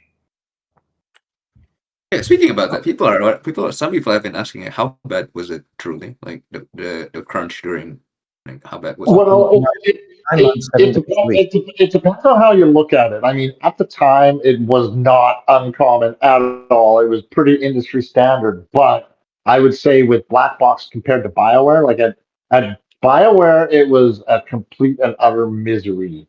At Black Box, we like so many people loved what they were doing, and yeah, we got extreme. Like I used to pack a suitcase for a couple of days for staying at the office, but I don't ever recall being begrudged by it, except for at the end when it's just cleanup nonsense. But developing it, like a lot of us kind of enjoyed that shit. Like some of the all nighters that we had were absolutely hilarious. We had such good times on those. Like pretty much the development of at least Hot Pursuit 2 and Underground 1 for sure. We had a lot of fun, regardless of the hours. We just loved doing it. Yeah, the team was amazing. Listen, said that you guys talk about having fun, and then if you read any interview post Need for Speed Pro Street, everything is bad. Everything is like nightmare for licensing, nightmare for working, nightmare for it. Like everything is bad. Like literally, there's one Yeah, but developer for Need for Speed, right? that's just the industry in general. And not to say I'm again very fortunate to have the career I've had, but it's kind of like, maybe I'm a cynic now, but every industry, including games, everything's money driven now, right? So every decision you hear about in the corporate structure is based on what's going to make us the most money. And in fact, that RX-8 slash 350Z or whatever conversation that was probably a money driven conversation or a money driven decision that was out of our hands. That Yeah, kind of I was stuff. just under the assumption that every car decision in all the Need for Speeds I worked on were money driven. No, not the ones I did. No, I'm just saying that was my assumption. I don't know if that was reality. Yeah, Underground Like, One. and we talked about executive producers and stuff involved, but when you're at that level, the car manufacturers, everybody always wants a voice, right? Because they want to be a part of it, and it happened all the time. And I remember one story I mentioned earlier is that we had the Ford Thunderbird which one was Ford Thunderbird? Was it HP2 Ford Thunderbird? Did that ever ship, the Ford Thunderbird? Do you guys remember that at all? But No, it's not in the game, but we had it. I'm pretty sure we had the Ford Thunderbird at some point, and Ford came back and said, "Oh, the angles on the roof was wrong or something." So the artist just took the camera and shifted the camera and sent it back, and it was approved. Like, they just have to have an opinion. It doesn't mean their opinion's right or wrong. It's just, a lot of times they have to have an opinion. Yeah, the They even Thunderbird had manufacturers used to have opinions on the world, for Pete's sake, and most of them got disregarded. But some of them were expressing their concerns with parts of the world and how it would make their cars look in the world. It was absurd. And speaking of that, there's a question here that actually says, what was the worst licensing or license to get or to work with, and how did that affect like vehicles like this? Was there a vehicle, you mentioned the Thunderbird, but was there another vehicle that you had in that you really liked, and then like the license just said, nope, you can't have this? No, there were no cars that were rejected by any manufacturers, but in Hot Pursuit, it was literally certain cars you couldn't have cops chasing. Yeah. Or breaking windshields. But we never had an issue where the manufacturer would say, no, we don't want to be in your game. They always want money. And the industry wasn't really at that point. Like Gran Turismo started the trend where manufacturers were now interested in actually looking to put their cars in the game, but Need for Speed hadn't reached that level yet. It was still one of the minor league games. As a matter of fact, we referred to Gran Turismo commonly as the 800-pound gorilla that we were constantly supposed to be chasing for some reason. Yeah. Oh yeah, that brings me to a small question, because I remember Scott talking about how concerned EA was with SRS of all games when Underground 2 when that was being announced. Did you guys have like a competition to target with, like when building the games, or It was just competition. Like there was, I think Midnight Club was actually a bit more competition for us, but neither game was a Need for Speed style game. Like it didn't have what I would call the heart of Need for Speed. It was a good racing game. Like Blur is a good racing game, but it doesn't, But then you look at Need for Speed, it's like, what is Need for Speed? Well, it doesn't really have an identity. There's many different iterations of Need for Speed. Like, I don't like Need for Speed Shift. It's not a Need for Speed game at all. It's just a rebrand. For me, but Underground and Hot Pursuit 2, if you put them next to each other, they feel like completely different games, but they both feel like Need for Speed. It's just, you just kind of know, right? You may not realize a lot of these projects are done in parallel, right? We don't know what they're doing. They don't know what we're doing. We had the bridge jump in Underground 2 before Fast and Furious 2 came out. And then Fast and Furious 2 came out. We're like, everybody's gonna say we stole the bridge jump, but we already had it. Yeah, that took forever to do. Yeah, because everyone here everyone here first watched Fast and Furious, and then when we saw Underground, we pretty much call Underground Fast and Furious inspired, which is like, well, it exists because of it. Yeah. Maybe Well, it I was Then mean, when we UG saw the one. jump, when we saw the bridge jump, we all go like, "Oh, and that's some Fast and Furious." But now you're saying that well, you and had it one of first. the funniest things, was we had a huge fan in Underground, and that huge fan, being Vin Diesel, he had to come to see the studio, Yeah. and that's when I realized that man is actually very short. When you look over the cubes at EA, he wasn't the height of the cube. I think the cubes are like 5'7". Yeah, it was crazy how short he was. I was like, really? And then to Yeah. find out that Tom Cruise is shorter still. No, it's not. What? It's the camera Yeah. effect. No, Russ, do you remember remember in Underground 1, we had the bridge jump after the Chinatown, right? We were trying to animate Yeah. it. We Yes. ended up not animating it, but I think that was because we were doing multiplayer racing online and we couldn't sync the bridge, right? Well, it was, yeah. Well, the problem was the animated part of it. It was like transitioning Um, from animation back to physics yeah. we had spent so much time trying to do that, and we couldn't. Whereas animation would guarantee the outcome, but then I can't remember who it was. I want to say it was Chuck. He did not like the idea that we were planning an outcome, and was more than happy with whatever happens should happen. And I can't remember what the outcome of that was, but The bridge just became static and it was just a jump. But it just, yeah. if you crash, we had to put you further back when you reset, so you could actually have enough speed to clear it at the time. That's right. Yeah. Here's one guy here, or one woman, sorry, posted where drift events supposed to be most wanted, and they share a concept art saying Need for Speed Most Wanted Alpine Drift Track concept, and it looks like a mansion. Mhm. I have no recollection. I have no recollection of that. Well, Yeah, I'm going to assume that we had a hand in that, because when we were starting Most Wanted, we were under the impression that it was going to go back to various locales, not be just one big giant traversable city. And that kind of came as a relief, not because we hated the city, but it was like I kind of missed that whole thing from Need for Speed where you had these different realms, and I was happy to hear that was probably going to come back, and then it didn't, obviously. But Well, we I know. did Yeah. poke at it for a while. Yeah, So looking at this, I did ship Most Wanted. I don't know. I hate to change my camera here all the time, but I did ship Most Wanted. But I never. honestly, I don't remember. I remember less about Most Wanted than I remember of any other project, Need for Speed project. I don't know what it was. I guess I was just checked out, burnt out. I don't know what it was. I literally remember nothing. I remember The there's Office. That's it. a signature in this Most Wanted concept art that was shared with the Alpine Drift Track. G Buzzard is the Oh, signature guys, that I see here. Yeah. That's guys, correct. I just talked to Garth the other day. He came from the Bond team. He was one of the first people they sent over to us from the Bond team when after EA purchased us. He is a very, very large man. He is.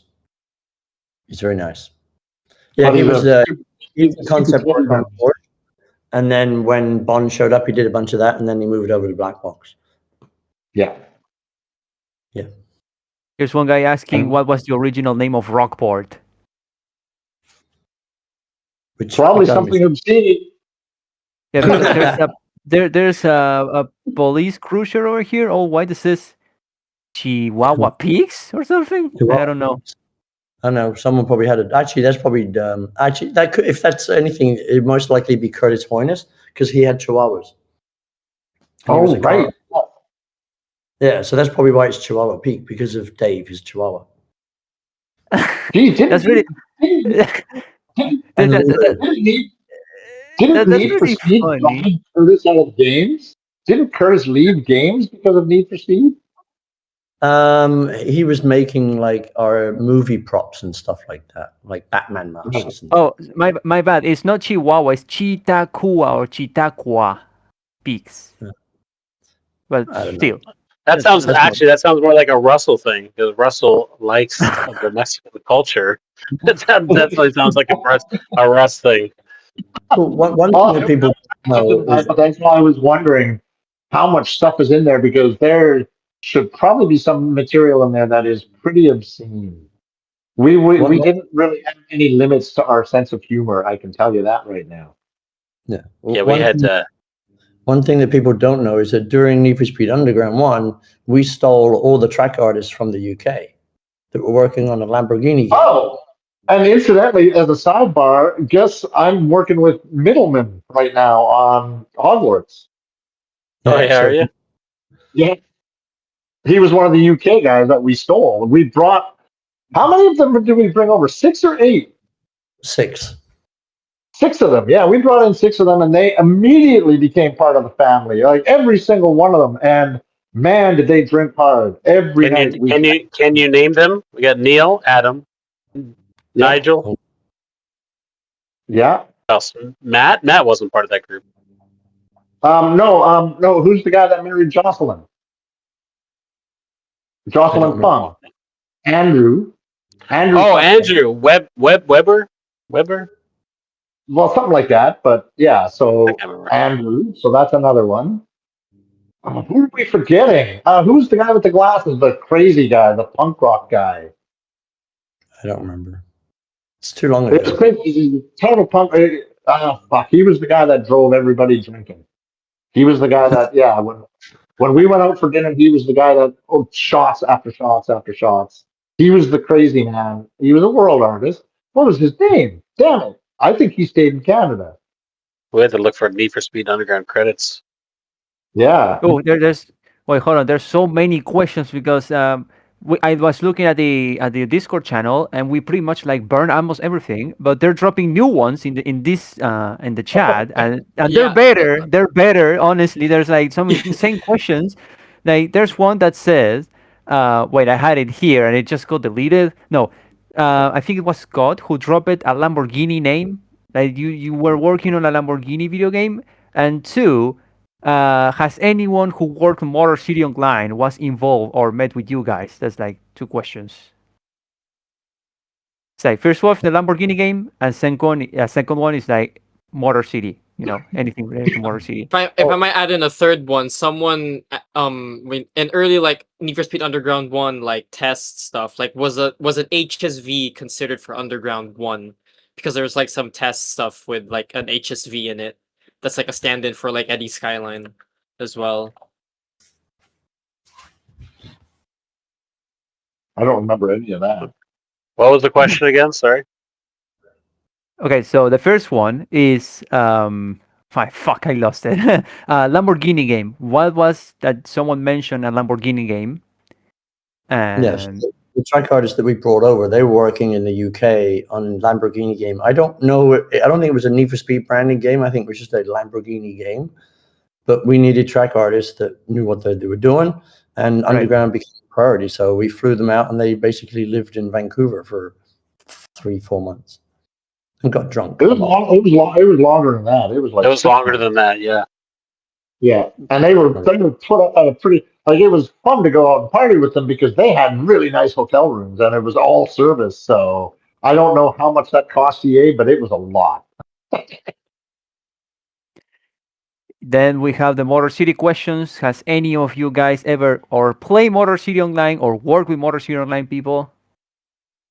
I did play it. I may have worked with people, but yeah, it was mostly the EA Seattle guys that were doing that. I stopped playing it because the model of the 1968 Dodge Charger was horrendously bad, and the cars were undrivable when they were stock. Yeah, they were all in via Fly. Classford, you did ask a question. Yeah, was the HSV ever considered for Underground 1 since it was like there were some like test cutscenes apparently as a stand-in. Yeah, so that's a resounding no. And there's another question. What is the story behind the Core X NFS Most Wanted video found in the bonus DVD? It's very different but still familiar in some areas. I'll relink the YouTube video here. It's in the chat. This one, It's the Core the X trailer. So, it's what's a the story Porsche behind that racing. one? Porsche Racing as the police, you know. Yeah, and there's like an early Most Wanted logo as well in there. Like a lot of early stuff, I assume. Well, if anything, that would have been Habib, because if there's one thing that you can say about Habib, that guy worked his ass off. He worked to impress, and he made so much stuff that never got used, but because he was just experimenting with the directions that we could go with, and he did a lot of work. So I wouldn't surprise me if that was one of those things. I say Habib absolutely nailed it. The entire personality of Most Wanted. It's like dirty, grounded. You know, it's really cool. Like Most Wanted is one of the best put art styles in the game, in my opinion. Somebody said more questions about the map. So someone said that Most Wanted apparently almost had an airport and a subway system, and then Underground 2 almost had a desert track. What can anyone say about that? I don't recall the desert ever in Underground 2, because all I remember was instantly we knew it was going to be successful, and then it was successful, and all we knew was that city was just going to be much larger, and we had already talked about, because we were developing the pipeline to make a city like that possible in the first place, and we were already talking about how can we make this that much bigger, because Brandon, do you remember how much bigger Underground 2 was than Underground 1? I honestly I couldn't remember. I know like I remember we did you did like a top down paste cut and paste at one point, and it was like 4 times the size. I mean, don't these guys have Well, maps? it was something like at full bore doing the outer circle at one point. It took 45 minutes to do the outer circle at full bore, driving a fast car at top speed. It was like 45. It was huge compared to Underground 1. But we had to plan. I I mean, don't recall wasn't Underground originally designed to be open world, and then we had to change it to the limitations? Oh, yeah, absolutely. Yeah, that was just strictly PS2 limitations on that for sure. There was no real such thing as streaming. Like, we remember the regions. What were they called? Visible sections. Remember, visible sections was all our own invention, because there was no such thing Yeah. as streaming. And Okay, those were text files. so we're gonna have like a little run. We're gonna have like H Leo question, the guy who's gonna revive Motor City Online at gunpoint. Then we're gonna let Scott talk about his project because he really wants to show something really cool that I like. So H Leo says, how much of Most Wanted was based on Bond or vice versa? Says I spent too much time reverse engineering stuff and found a lot of overlap, but I'm curious which came first. My first understanding is that Bond came first, and a lot of the code for things like pathfinding and collisions was taken directly from it. And then the second Couldn't tell you, question. honestly. I couldn't tell you that stuff. Yeah, Bond had nothing Bond to came do with. first, but Yeah, Bond came first for sure, but I mean, you're talking about the huge portion of that team were people that worked on the Bond project, so that would explain that to me.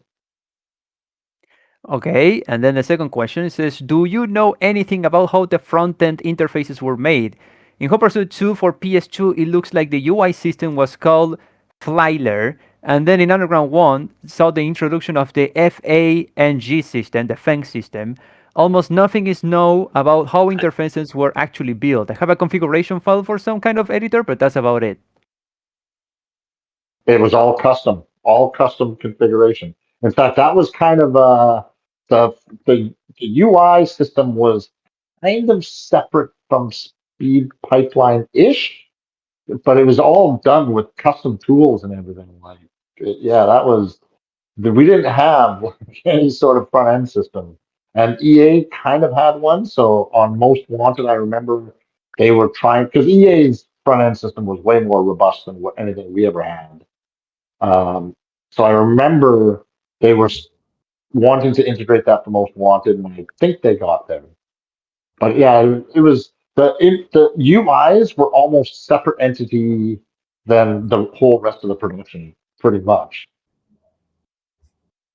Right. Like Like, like Brendan, Do you remember anybody who worked on AI or UI at Not Black Box? Nigel. Not Nigel would have done the Yeah. graphics at some point. The actual tech, no clue. Yeah, Sounds like no something clue. Steven would have done or something. Also, yeah, the credits for Motor Cities does not exist. Like literally, I tried to find the credits of the game even inside the game, and there's nothing. Yeah, I Yeah, took a that's look at weird. Reddit as well. Like there's just non-existent. So as far as I've seen. Nobody made the game. It's just spawned. Anyways, Scott, do you want to show us your stuff? Yeah, but I- you're gonna have to share the screen because I can't. Oh yeah, please, You do if it. you can, That's for you. Do it. You do it. yeah, if you can send it over to me or I in sent that it group to. DM that we have. Do I It's- have? Hang on. Hang on. I thought I sent it to the other guy. Hang on. Also, there's there's a lot of questions that are still like unanswered. So if you guys like, I don't know if we're going to have like a second session with more developers or not. You are free to reply to any of the questions on the Black Box AMA. And on the AMA channel and go one by one or anything and just reply to them. We're gonna keep it open for a week top, and then we're gonna archive it. Like, anyone can access it, but it's gonna be archived. No more questions can be poured into. And Okay, someone said, I will oh, no, share. yeah. For the moment, no this more now. questions.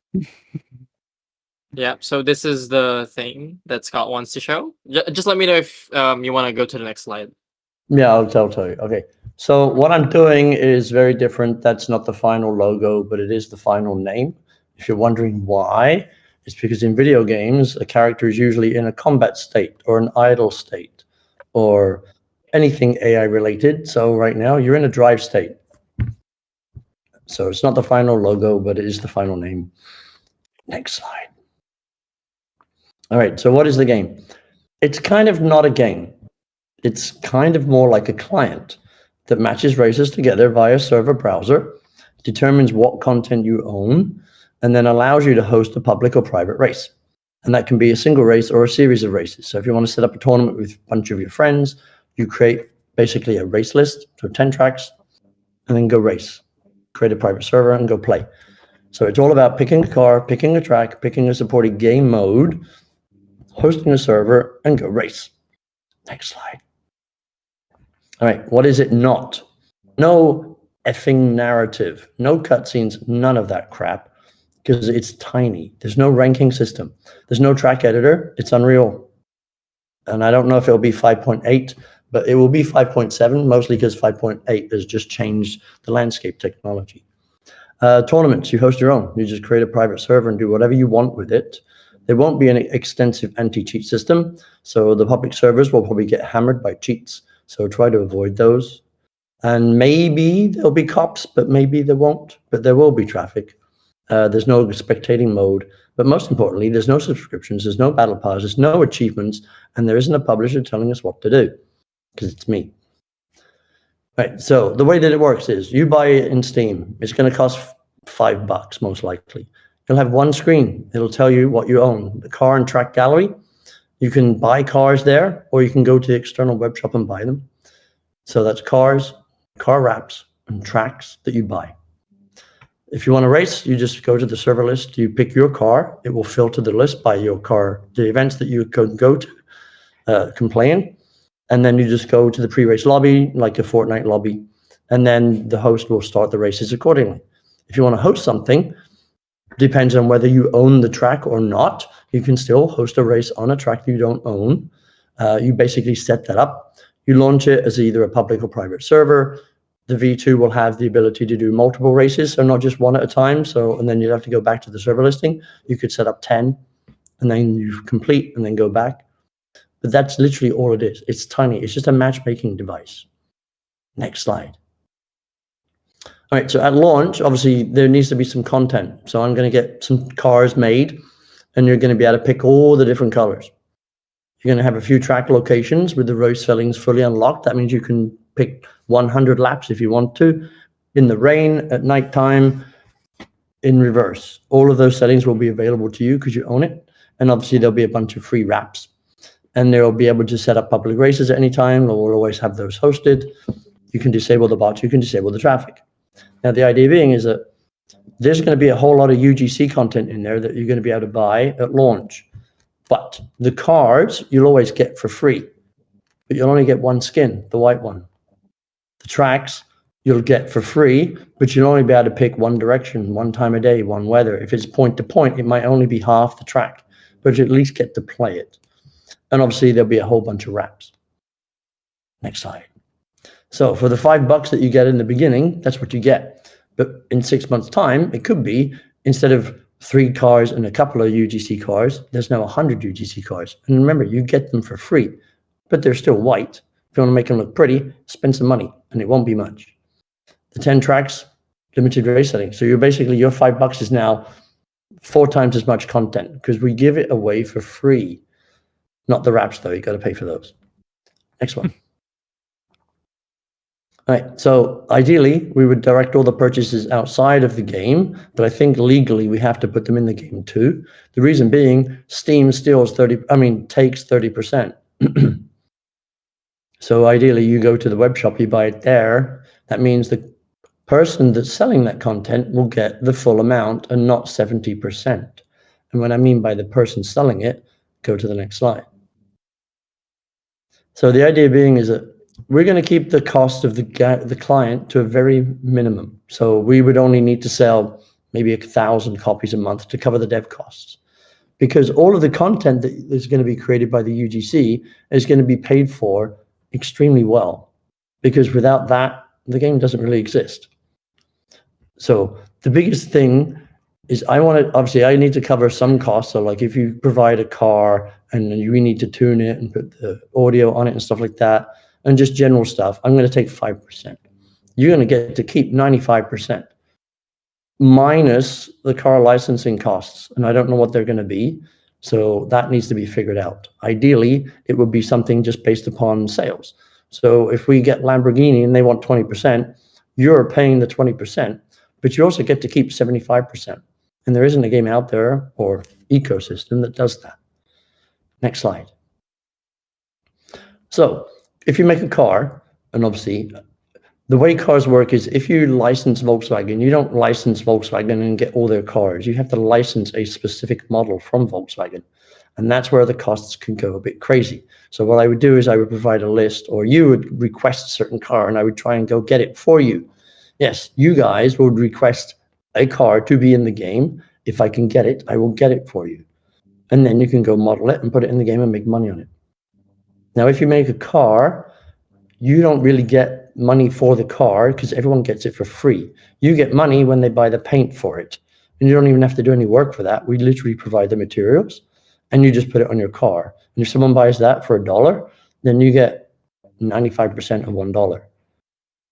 If a person makes a wrap that goes on your car, you get a cut of that wrap because, well, their wrap wouldn't exist if your car didn't exist. So you need to get a bit of their money too. Tracks is going to be the biggest one. They're obviously going to take the most amount of time.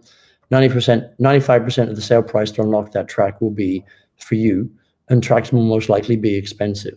So they're not going to be wraps. Wraps could be 20 cents. Tracks will most likely be $5 or something like that. And obviously tracks, if an artist just provides a good looking track, we still have to tune it. We still need to put audio on it. We still need to put physics tags. So that 5% is going to cover whatever we need to do. And then hopefully that 5% will be reduced over time if the game goes really well. So next slide. If things go really bad, nobody buys the game, no UGC sales are low, we're kind of screwed, but the dev costs are so low, that's not too bad. It just means that we haven't gotten popular yet. Second worst case is that we don't sell enough copies to cover the dev costs. That means I need to borrow some money from you guys, the UGC people, if the UGC sales are enough to cover the costs. So basically that 95% is after the dev costs are covered, which is why I want the dev costs to be extremely low to make sure that they are covered every month. If the premium sales are okay, dev costs are covered, any extra money goes in the rainy day jar, just in case a month where they're not covered, and then I can make sure that you still get your 95%. In our wildest dreams, 1 million people show up. We're set for life. We can do anything we want. It's not my game, it's our game. Okay, next slide. So if you're a UGC person and you want to make a track and you sell it for $5 and 2,000 copies of that track is sold, that means you've earned $9,500. Go pay the tax man. Same thing with wraps. You could make a bunch of wraps. Wraps are easy to make. I would literally provide you a texture for the car that you want to put it on. You make a wrap, you put it in the game, and you make money with it. Just don't use AI, please. You may need to make sure you own the content that you're making. And then obviously wrap creator, they make wraps. They need to give a portion to the car because they made the car, and that guy kind of gets screwed over because I'm giving it away for free. So, I don't know how much things should cost, but we'll figure that out together when it's ready. Next slide. So what could the game be? Well, at the beginning, it's going to be Need for Speed. Why? Because, well, it's my game, and I can make tracks for Need for Speed quite easily. I've got people in the audience that are going to help me as well. But what it can be is pretty much anything you want. All it's doing is launching a game mode in Unreal. If you want to make Mario Kart, you can make Mario Kart. If you want to do rally, you can do rally. If you want to do drift, sim racing, bikes, trucks, anything you want. You're going to use the F-Gear engine. So that's a fairly common physics engine. In industry, you just go, here it is. I want to put it in the game. I'll have a group of people. Some of the guys here will figure out, is it good to go? And then we'll just put it in the game. And you can tell me you want to sell it for $10. I'll put it in for $10. It's like Roblox or Amazon. I'm basically providing you a place to sell your content, and I'm giving you as much money as I possibly can. Because without your content, there is no game. So you literally make the cars, tracks, wraps, trends, subcultures, game modes, anything you want. It's an ecosystem for the community, and it costs a tiny amount to create it. But it could become like this big. It could become twice the size of Forza. It could have 500 cars. If we get enough money, I'll go out. I'm trying to license literally every manufacturer possible. So if you guys want a specific car, I can go get it. But that's a lot of work, and there's a lot of legal fees involved. So it's going to take a while. Next slide. So if you want, if this sounds pretty cool, in a few months when we've got it running, then we'll have a play testing, we'll have some cartooning. I need to set up community leaders, moderators, the whole thing. This is happening because I want it to happen. It needs to happen. Need for Speed needs to come back. But it's not just Need for Speed. It's anything you guys want it to be. And I think that's the last slide. Yep, it is. I'm pressing. Yep. So that's the idea. It's literally, it's a game, but it's not a game. It's whatever you want it to be. If you want to make a track that's cool, if you want to rebuild a track, as long as you don't use any assets from a company or somewhere that you don't own, I put it in the game. If you want to make a rap that has your mum's picture on it, we could have a competition where we actually allow that kind of stuff to happen. The community decides what you want to do. I'm not making this game for me. I'm making this game because I need a place to go play classic Need for Speed. But it can be somewhere that someone wants to go and play classic Pro Street. Make the content. You can do it. Like, it's an ecosystem. It's not a game. So that's what I'm doing. Drivestate.gg is live, but there's nothing on there yet. So there. That's the 10-minute pitch. It's not really a pitch, though. It's happening. It'll come live in about 4 months' time. And it's going to be cool. People in the chat are really like getting hype about this. It's like there's none of that. There's none of that in the market. There's people that are really interested in making their own stuff, and yeah, I think this is needed. Honestly, this is a good idea. What can I say? Like the closest thing I can say is it's like sim racing. You go to Race Room Racing Experience, you buy the content that you want, and then you go play, and it's just pure racing. But you can't control the content that they make. You can't control the game modes that they make. I'm literally going, you can do whatever you want. If it's cool and the community likes it, it goes in the game. It's that simple. I'm the ultimate gatekeeper, but if the community wants it, I'm not going to say no. And it's $5. And you're going to get more content than Forza if it's a success. So it also means that we can have Motor City Online as well, reviving here. Yeah. If you can create, as long as it can be launched through a server, it can be anything you want. It could be, boat racing if you really want it to. It can be anything. It doesn't have to be car racing. It just has to be something. But right now, it's car racing because that's what I do. And I think that's what you guys want. Yeah, it's a lot like iRacing and stuff like that, but like you don't get to control the content in the game. I'm telling you, if you want it in the game, just go make it. And you guys are already modding the crap out of these things. I don't see any reason why you wouldn't want to just go and make the content yourself. Just make sure you own Yeah. it. That's all. Because the modding, I'm telling you, the modding scene, like it's interesting, but modding a Need for Speed game is so awful. It's so the worst experience ever. It's like I don't know. It's either the lack of tool, but it's like getting a car running into the game, a pain in the ass. Everything, very hard. On what can I say? The modding Yeah. Porsche Unleashed, like it's 2026. There are no mod tools, proper mod tools for Porsche Unleashed. You know, still, like, it's insane that modding Need for Speed is probably the hardest thing to do ever. And at one point, I will just say, fuck it, I will do mine. Just hop in your game and say, I'm gonna do mine. Just gonna do like Motor City with underground physics, and you tell me I can, and then I can, and people will enjoy that. Like, I like this concept of it. Yeah, no, it's gonna be full multiplayer. If not enough people show up, you can fill it with bots if you want to. Like it's a multiplayer game. This is not a PvE experience. There is no narrative. You don't progress. You don't unlock cars. You just own it and go race. Skip that stuff that you don't want to do. Like you don't have to finish the game to unlock all the content to now have fun in multiplayer. You spend $5 and you go race. That's all I want. I don't have time to get through an entire game anymore.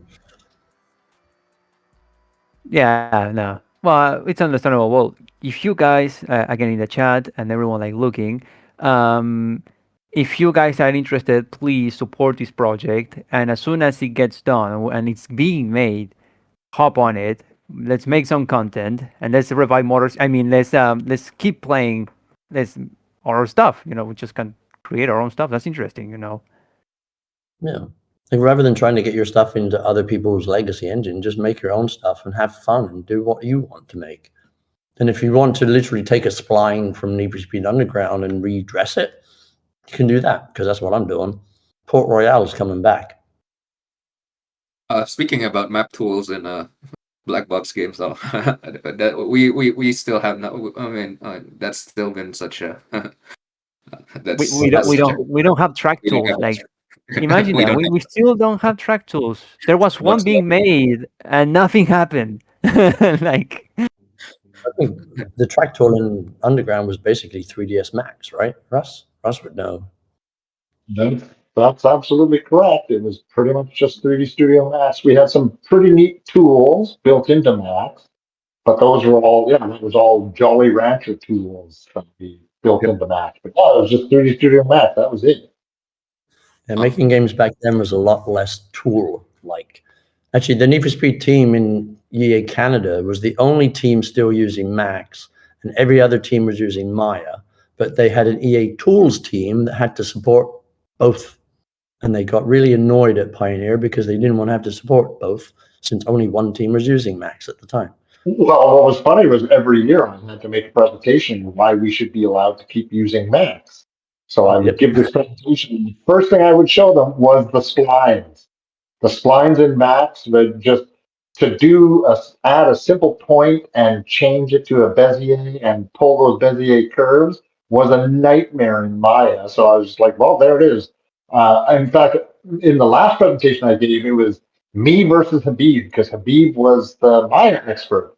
So it was like, okay, so the challenge today, Habib, is we are both going to make a track ribbon. And I think I did an entire track ribbon in under 3 minutes, and Habib wasn't even at the first curve in mine, and that was it. That's the That's when you slap down a Hollywood movie art director. Yeah, but he was good. I mean, that guy was a mine expert. He's the reason Underground looks as good as it does. And Russell is the reason why everything looks the same, because he made sure that everyone met the same quality, which doesn't happen in every game.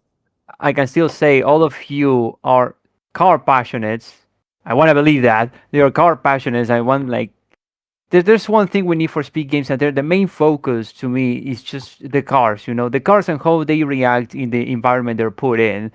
And I kind of thank you, all of you, so much for that. Honestly, I think there's one thing that isn't done anything anymore, which is having passionate people for cars and environments worth driving. And I think Need for Speed, from even from the first Need for Speed, from the first Need for Speed up to Most Wanted, they're the best. You know, it's car focused, it's grounded, it has the best maps to drive on. And honestly, I cannot thank you, all of you, like so much for giving me that experience, for giving us the community that experience, making our childhoods, going as far as like modding, finding tracks inside the game, talking about it. It's like I'm really thankful for that. Honestly, I don't know just how much, how grateful. Like, I have no idea how grateful I am for that.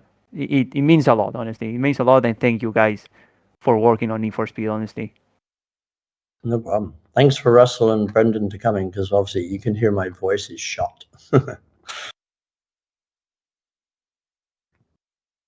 But yeah, we appreciate you all like taking your time for this AMA, and I know for a fact that everyone still has a lot of questions here. Um, if you guys are still down for another EMA, maybe probably get some more people in and share their stories as well, because like I think a lot of people as well are like craving for like a lot of information just regarding these games that have Oh, practically made a lot of yeah. childhoods. Yeah, Well, Russell, absolutely.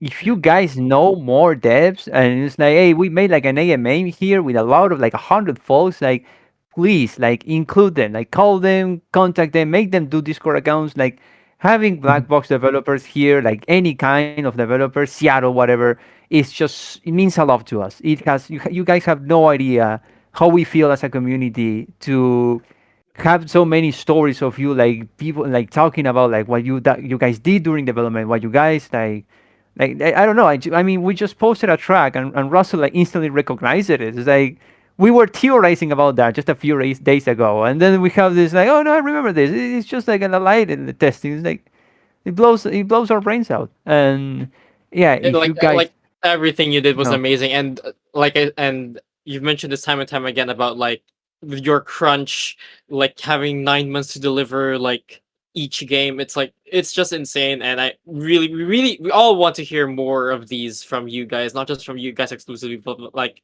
from people you might have worked with, you had beers with, or had copious late nights with lots of coffee. yeah, so many questions that we still need answers for. You know. well, Russell will be the guy to ask most of them.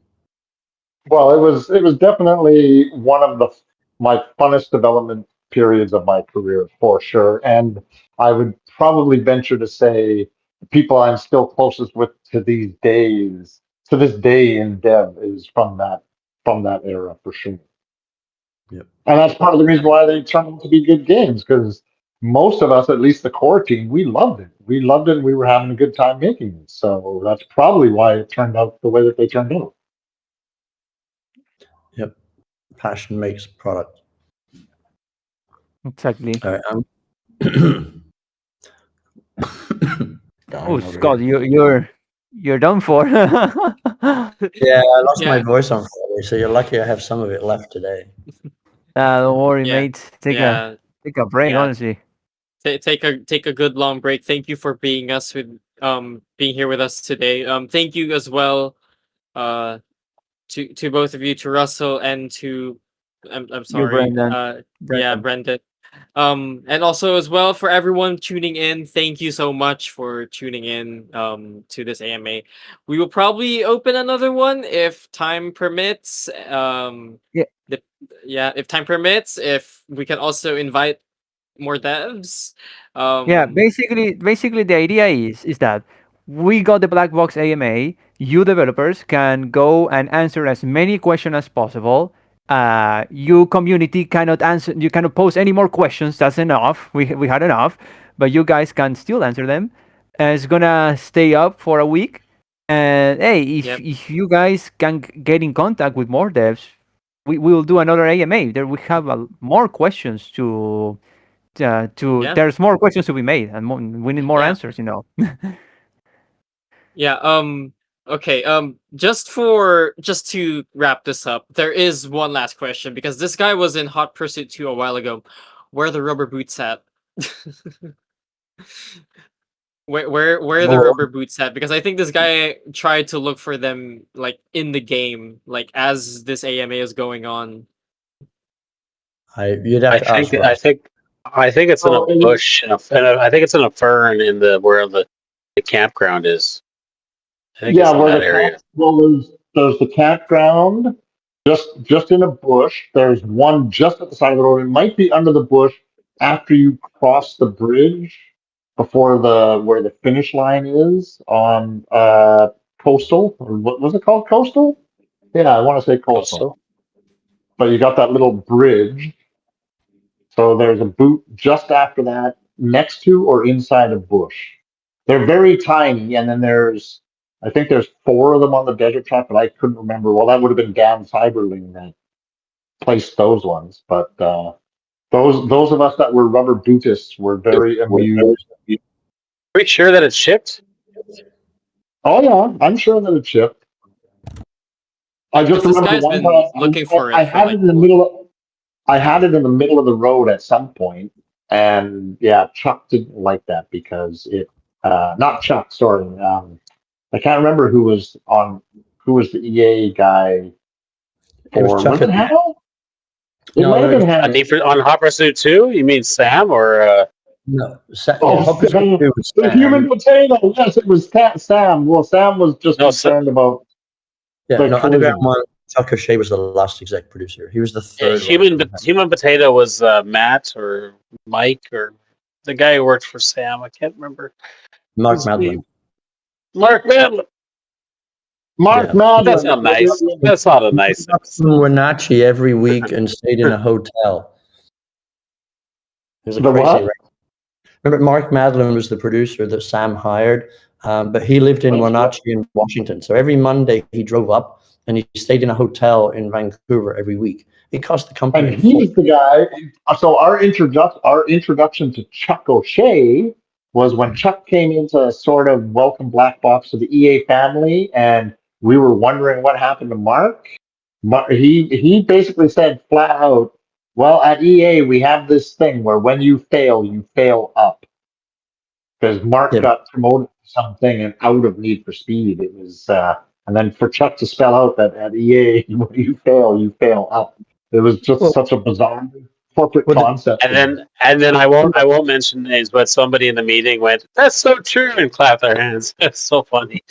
no, like between Mark Madeline and Chuck O'Shea, there were two other exec producers.